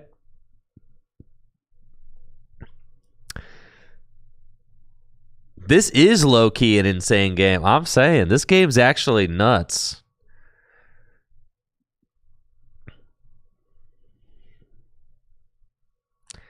The drama here is palpable, chatters. The drama. It's all going down. Luxurious Cape on the Garchomp, making it so it has an obscene amount of HP. 250 remaining after that 10. Going for boss? Not N? That's crazy. Okay, I guess this makes sense, though. But no, it doesn't make sense because Kai can still just win with boss because the Tusk does 80 damage. So Kai still wins with boss's orders Guzma. You see, he pulled up the Guzma. And then Verseeker for Guzma. And Kai could still knock out that Tatsugiri because 80 damage is enough. And that's it. Kai takes the win. Holy moly. We have got a fighting deck punching its ticket to the finals here. Wowee. I don't know if the option was available. Would have liked to see Jesse go for the end there at the end of the game. I think that would have been the safer play. But wow, just an absolutely incredible game for sure.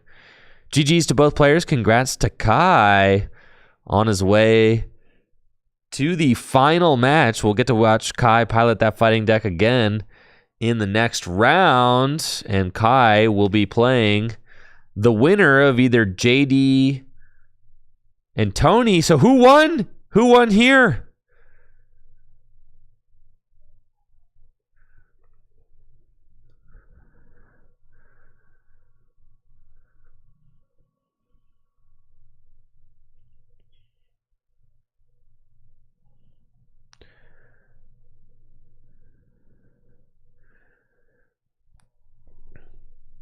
I gotta know.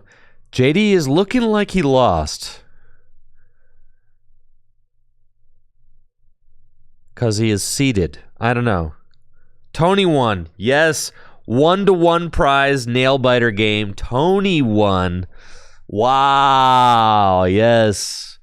So final is going to be Tony and Kai. Both players 4-0.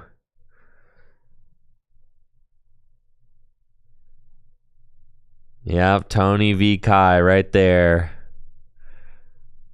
Very cool, very cool. 32 players tonight, $240 in the pool for players to win. All right, where did Zeely still got the chain on? No, Zeely does not have the chain on anymore.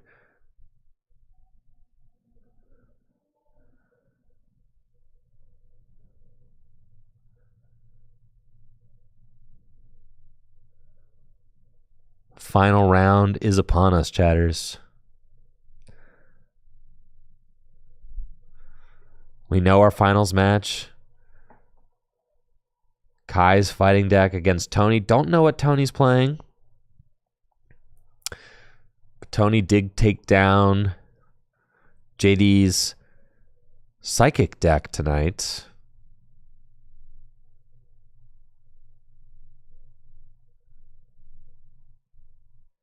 What's everyone doing over here? Raffle time.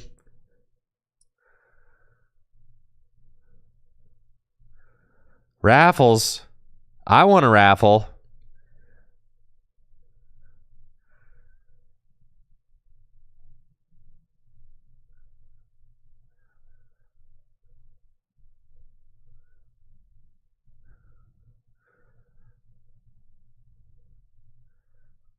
All right, chatters, I'm going to run to the bathroom real quick while they're doing the raffles. I'll be right back with the finals in just a second. Hang tight. I'll be right back. Thanks for being here.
All right, gamers, been a long night tonight. 32 players competing for over $200 store credit here at Full Grip Games for our Gym Leader Challenge League Night on Pokemon Day.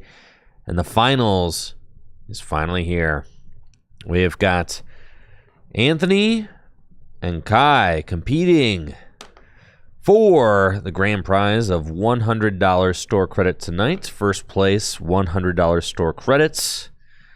Second place, going to be $60 store credit, and top four each getting $40 store credits.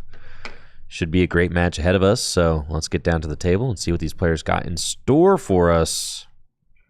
We got to see Kai's fighting deck on display last round, and Kai set up very strong with a turn 2 Colossal. So that was quite good, and then was able to use Great Tusk, Lucario, and Ogie to carve out a win against Jesse's Dragon deck. Haven't seen Anthony play on stream yet, so excited to see what he has brought to the table for us. Let's go. Round number 5. Full Grip was just doing some raffles. Looks like maybe Anthony's got the colorless deck. Cool. Colorless versus fighting. Should be an exciting finals match. Let's get some hype going as we set the stage for the final round tonight.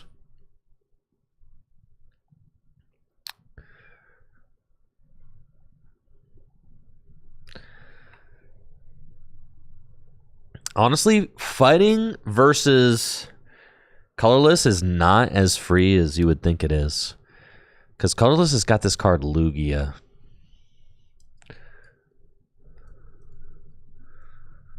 Which resists fighting by 30.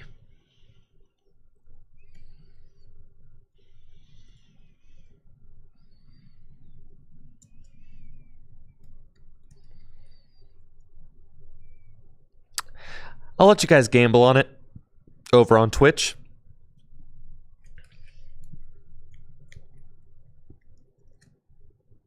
You could predict your tricky points on who will be victorious.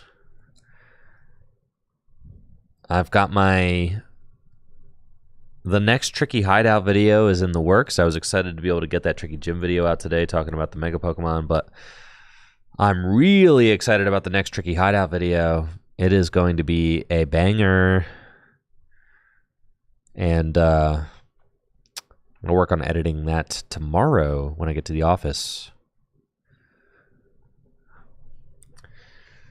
Looks like Anthony starting off with Squovit in the active spot. Got to be careful with that Squovit. Squovit can certainly get knocked out in one hit. It is fighting weak and only has 60 hit points, but Anthony's got the capture energy, can capture energy for Fan Rotom, the nice promo one from the prize packs, and Fan Rotom can use its Fan Call ability to go search out three colorless Pokemon with 100 hit points or less. Looks like we're looking at Minccino, Chinchino, and Bidoof. This is an explosive setup for Tony. Great start to the round. Let's say I saw a flash. Was a pic getting taken? Yup. Natalie taking the Polaroid pic. Love it. For the GLC badge board, because I believe neither of these players have a badge. So this is going to be a new badge awarded tonight. New badge card awarded tonight. All right, and Kai's got a great start as well. Ball Guy going to be able to help Kai get this game kicked off. Kai's got some energy in hand, so that's all good, and it's just going to be a matter of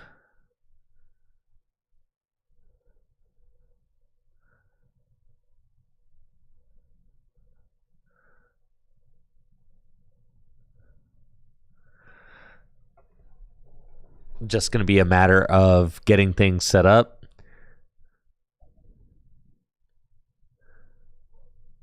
With the ball guy.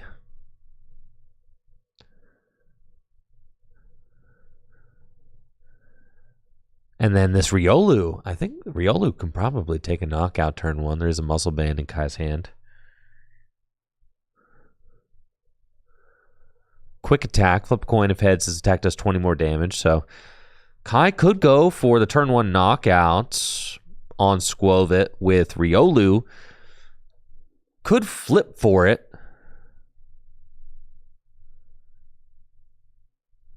Or could attach the muscle band in his hand and get the guaranteed KO.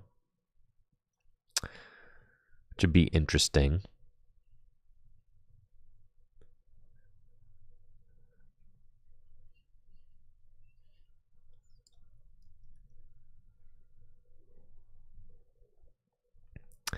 Kai's going to use Ball Guy, get Heavy Ball, Nest Ball, and Team Magma Ball. Team Magma Ball is just a... Basically, it's an energy search in the deck. Team Magma Ball allows you to search your deck for either a Team Magma Pokemon or a Fighting Energy. And fighting decks have been playing Team Magma Ball lately because it's a item card that you can search out with Ball Guy and use to go get a Fighting Energy. It's also kind of just operates as an energy search, so that's fine. But it's an energy search that's Ball Guy searchable, so kind of cool. Ooh, and this is neat. We got Scoop Up on the Riolu. And then Stomp Off. Gonna discard the top card of Anthony's deck. It's Quick Ball. And then Kangaskhan gets drawn off the top.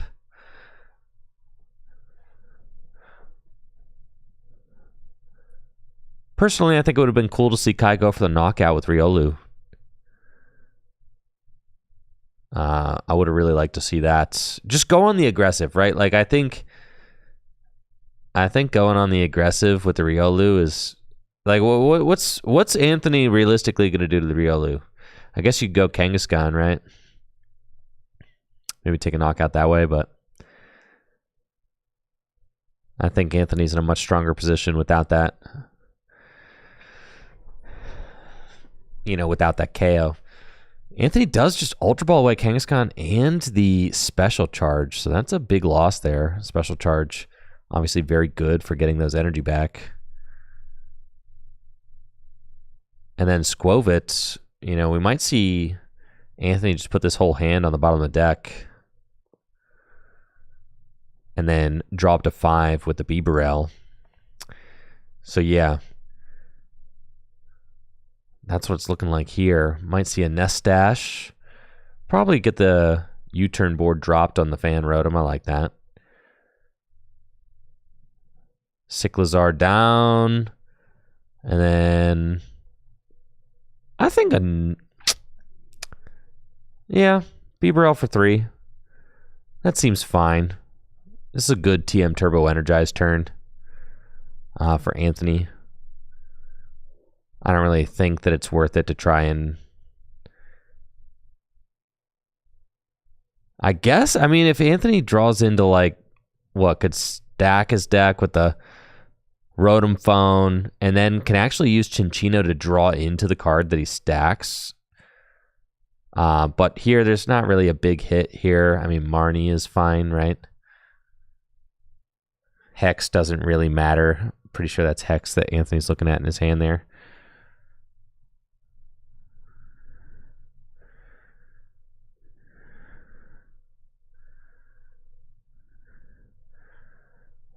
Alex Carpenter just texted me that Dark sucks. Yeah, he is tripping.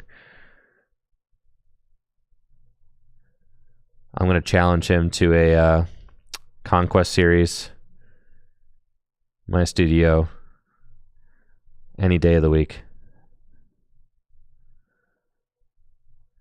There we go.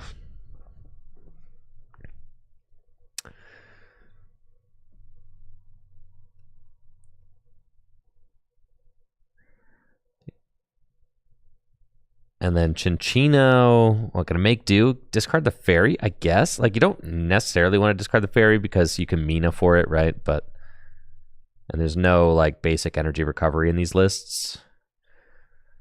The Marnie to get stacked. So yeah, I like energy to Cyclizar. And then just Marnie. I mean, there's no reason to hex here, right? Yeah. Just send Kai's hand to the bottom of the deck.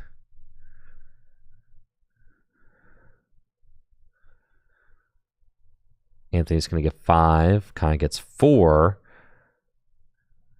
Kai draws, yeah, you know, it's what, just Acrobike and a Roly-Coly. I mean, that's just so sketchy. Fighting is so sketchy, dude. I'll never understand the fighting defenders. The whole deck is so sketchy. There's no draw power. You get Marnied once, like bad, and it's just over. So we'll see if Kai could draw out of this. I know. Fighting deck's going to get the Powerade soon, though. Plus 30 damage. That's hype. I do like that. Acrobike, you know these 2 cards are about to be crazy. Yep, there's Marnie right there. Gotta take it.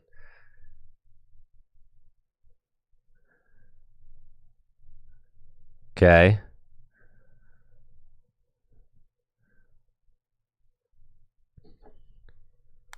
Kai, put that Acrobike in the discard pile.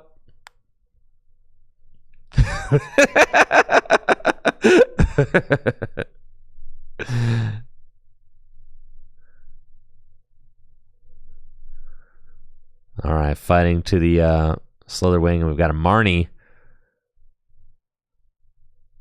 The walkie-talkies are so sick.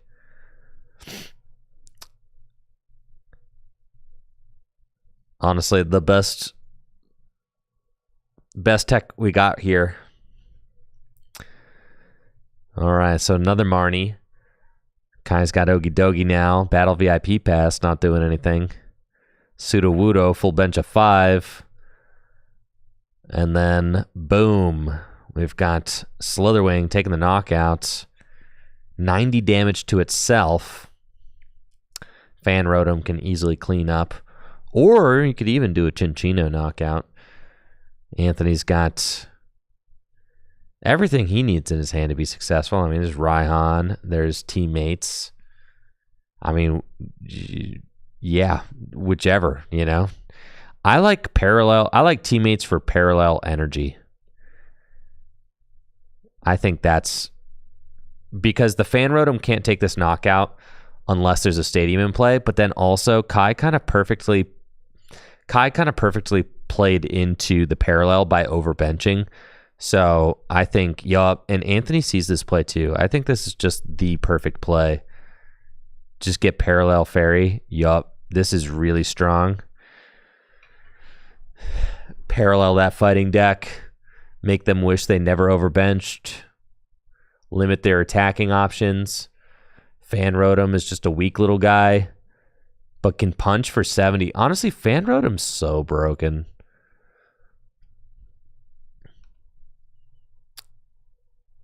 Parallel.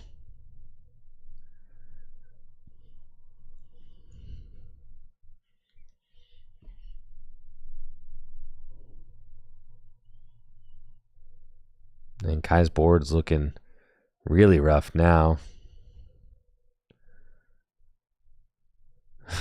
Anthony discarding Mina. It's in Japanese, so Kai is like, ah. Like, let me read that. Ah, wait.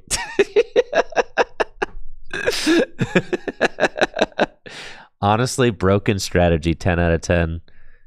Play entirely foreign cards so your opponent can't read your tech. All right, Riolu up. And off the top, Raihan. Okay, all right, we're still in this game. There is a Raihan. All right, Ogie Dogie to the and a rope, dude. You Raihan to Ogie Dogie, you'll get that dog swinging, dude. Wait, why are we ultra balling away the? Wait. Why are we ultra balling away the rope? Wait a minute. Why? Yeah, don't do that. Don't do that. don't ultra ball away the rope. Save the rope. Yeah. Yeah, rope first. I like that. That's fine. Yeah. Don't reveal your hand, you know. I like this line. All right, this is a line. Yeah, rope first. Rope first. All right, good. Chinchino comes up. Okay. Yup, and it's Dogi time. Yup. And you know what to do, Kai. Yeah, we got Raihan. You go get the darkness energy or whatever. Yup, here we go. Cooking. Raihan. Fighting energy to the dog. Yup. The nice Halloween one as well. Didn't realize that was the booster bundle.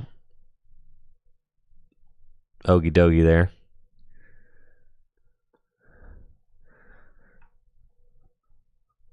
And the rainbow energy going to get selected. All right, rainbow energy going to make it so that the Okie dokie has plus 100 HP when it gets attached. And then Okie dokie has got the good punch attack, which only does 70 damage. But thanks to Okie dokie's Adrena power ability, it makes it so that if the Pokemon has any darkness energy attached, it gets plus 100 HP and plus 100 damage. So good punch all of a sudden looking more like a great punch. Going to be doing 170 damage to the Fighting Weak Chinchino. That's 340 damage, folks, for the KO. And Kai taking another prize. Kai actually in the lead. Very sparse board state here. Gotta say, Kai's board state, very frail. There is a Hex Maniac. I repeat, a Hex Maniac in Anthony's hand.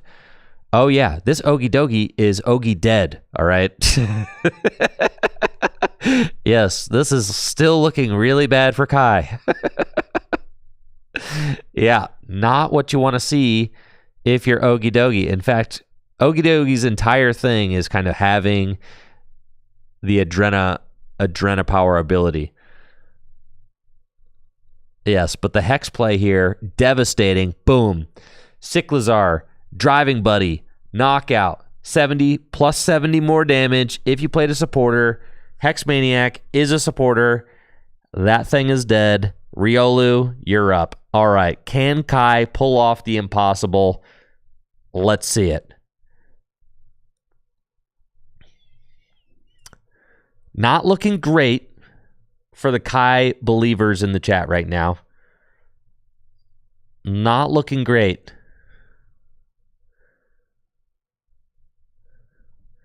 Ultra Ball. Well, I know one of the cards were Ultra Ball in a way. Gonna be the Battle VIP Pass. Cynthia and Caitlin is looking like the only hit so far off of gear, and that is it. Just gotta be Cynthia and Caitlin. Not ideal. And then I think Kai also has an N in hand. Neither of those supporters feel like the one right now.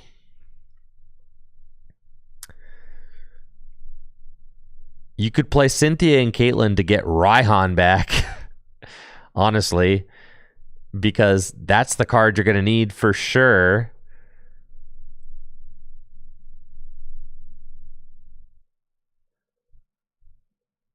Oof.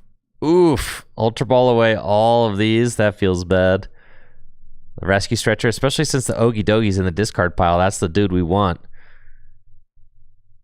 Oh no, Kai. Don't evolve into Lucario, Kai. You can't Roaring Resolve, Kai.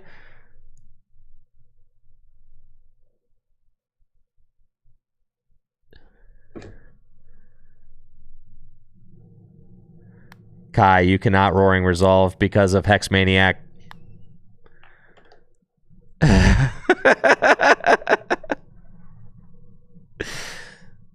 Oh no, Kai, no. Not the Hex. Anthony even left the Hex on the table to try and prevent this from happening. Gotta be an N.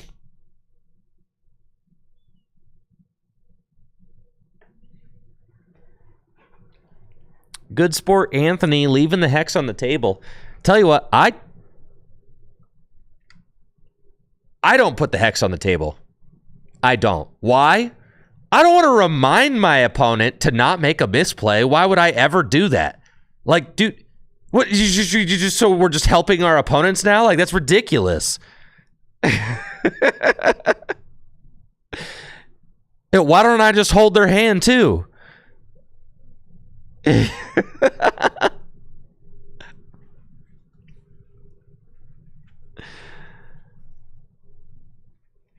these guys are playing for $100. I ain't putting the hex on the table. It's things going in the discard pile. If you forget, you forget.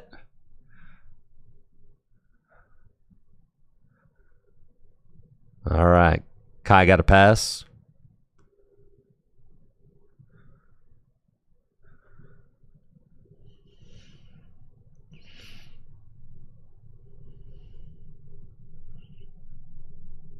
Now, putting the hex in the middle of the table could help both players remember, because sometimes the player who plays it forgets. Now, you don't want to do that. So,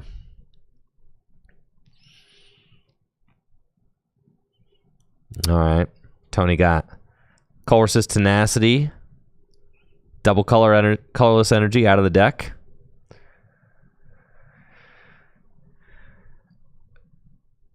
Alex Holt's asking, do I hide it in the discard pile? Now, that's nefarious. No, I don't do that. That would be ridiculous.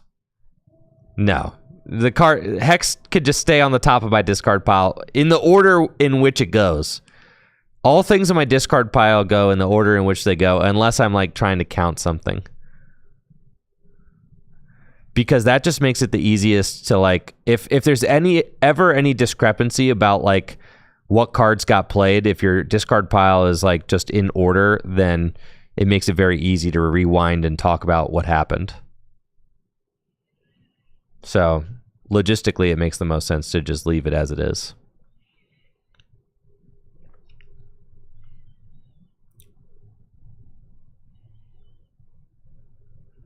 All right, big research of 7. Muscle Band going to Galarian Zapdos.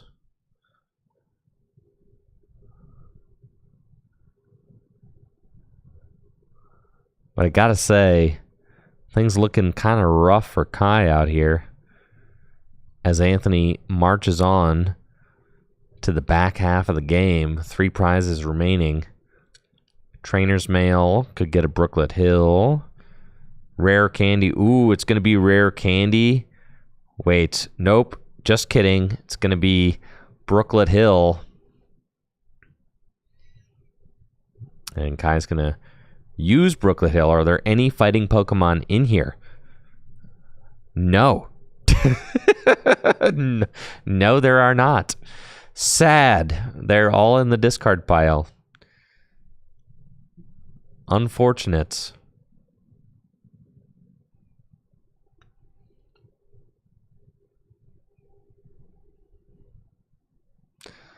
Yep, things are looking really rough out here.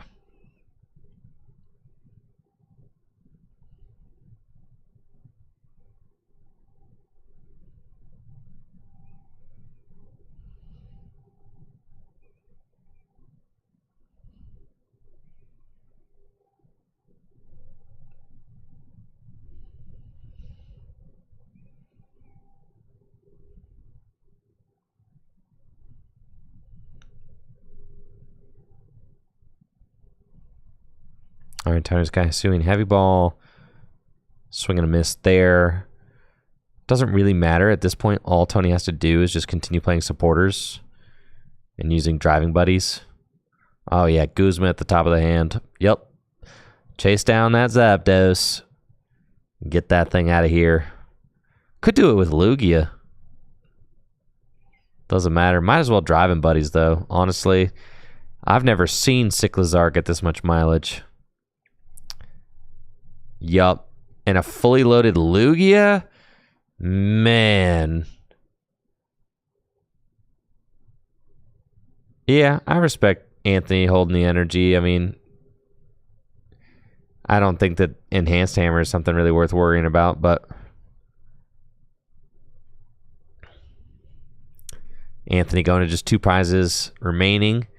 Will this be a Cyclizar sweep? A cycle sweep, if you will?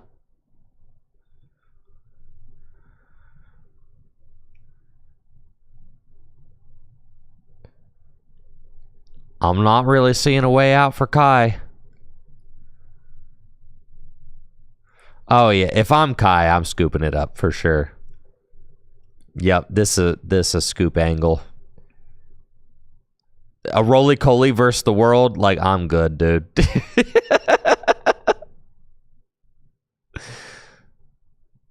This roly-coly is definitely center stage, as Jesse put it the other day. Thank you, CFS, for that sub in the 53 months. Appreciate you. Thank you so much for the continued support.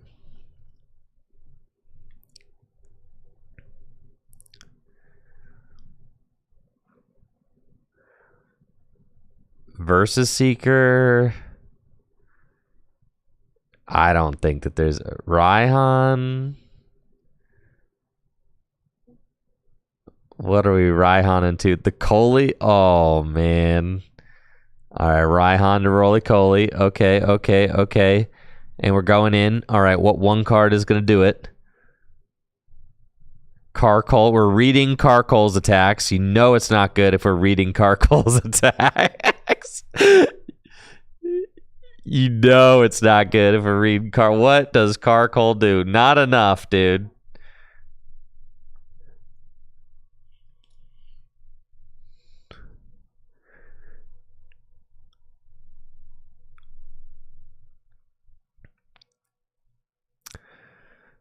Not enough.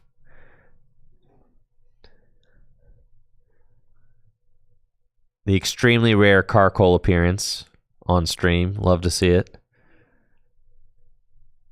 Carcole is like one of my favorite Pokemon from the Sword and Shield games. I think he actually is my favorite Pokemon from the Sword and Shield games.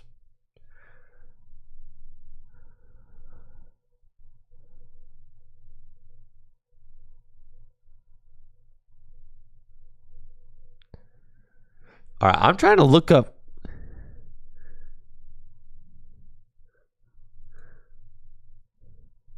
Carcole. Why are we flipping coins? What's going on? What does this thing do?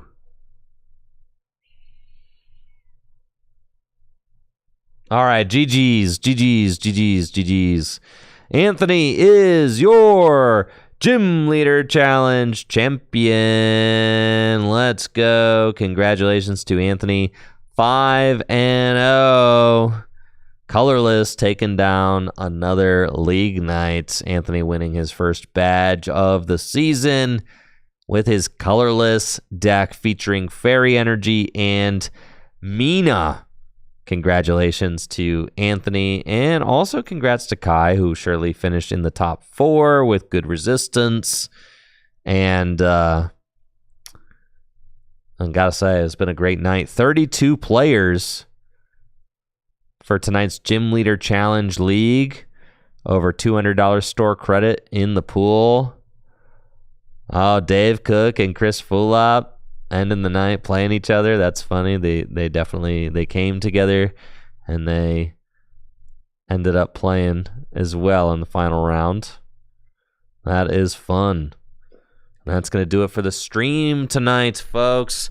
Thank you all so much for hanging out. It was a wonderful time. Again, if you haven't had a chance to check out my YouTube video on the Mega Pokemon, definitely make sure to do that.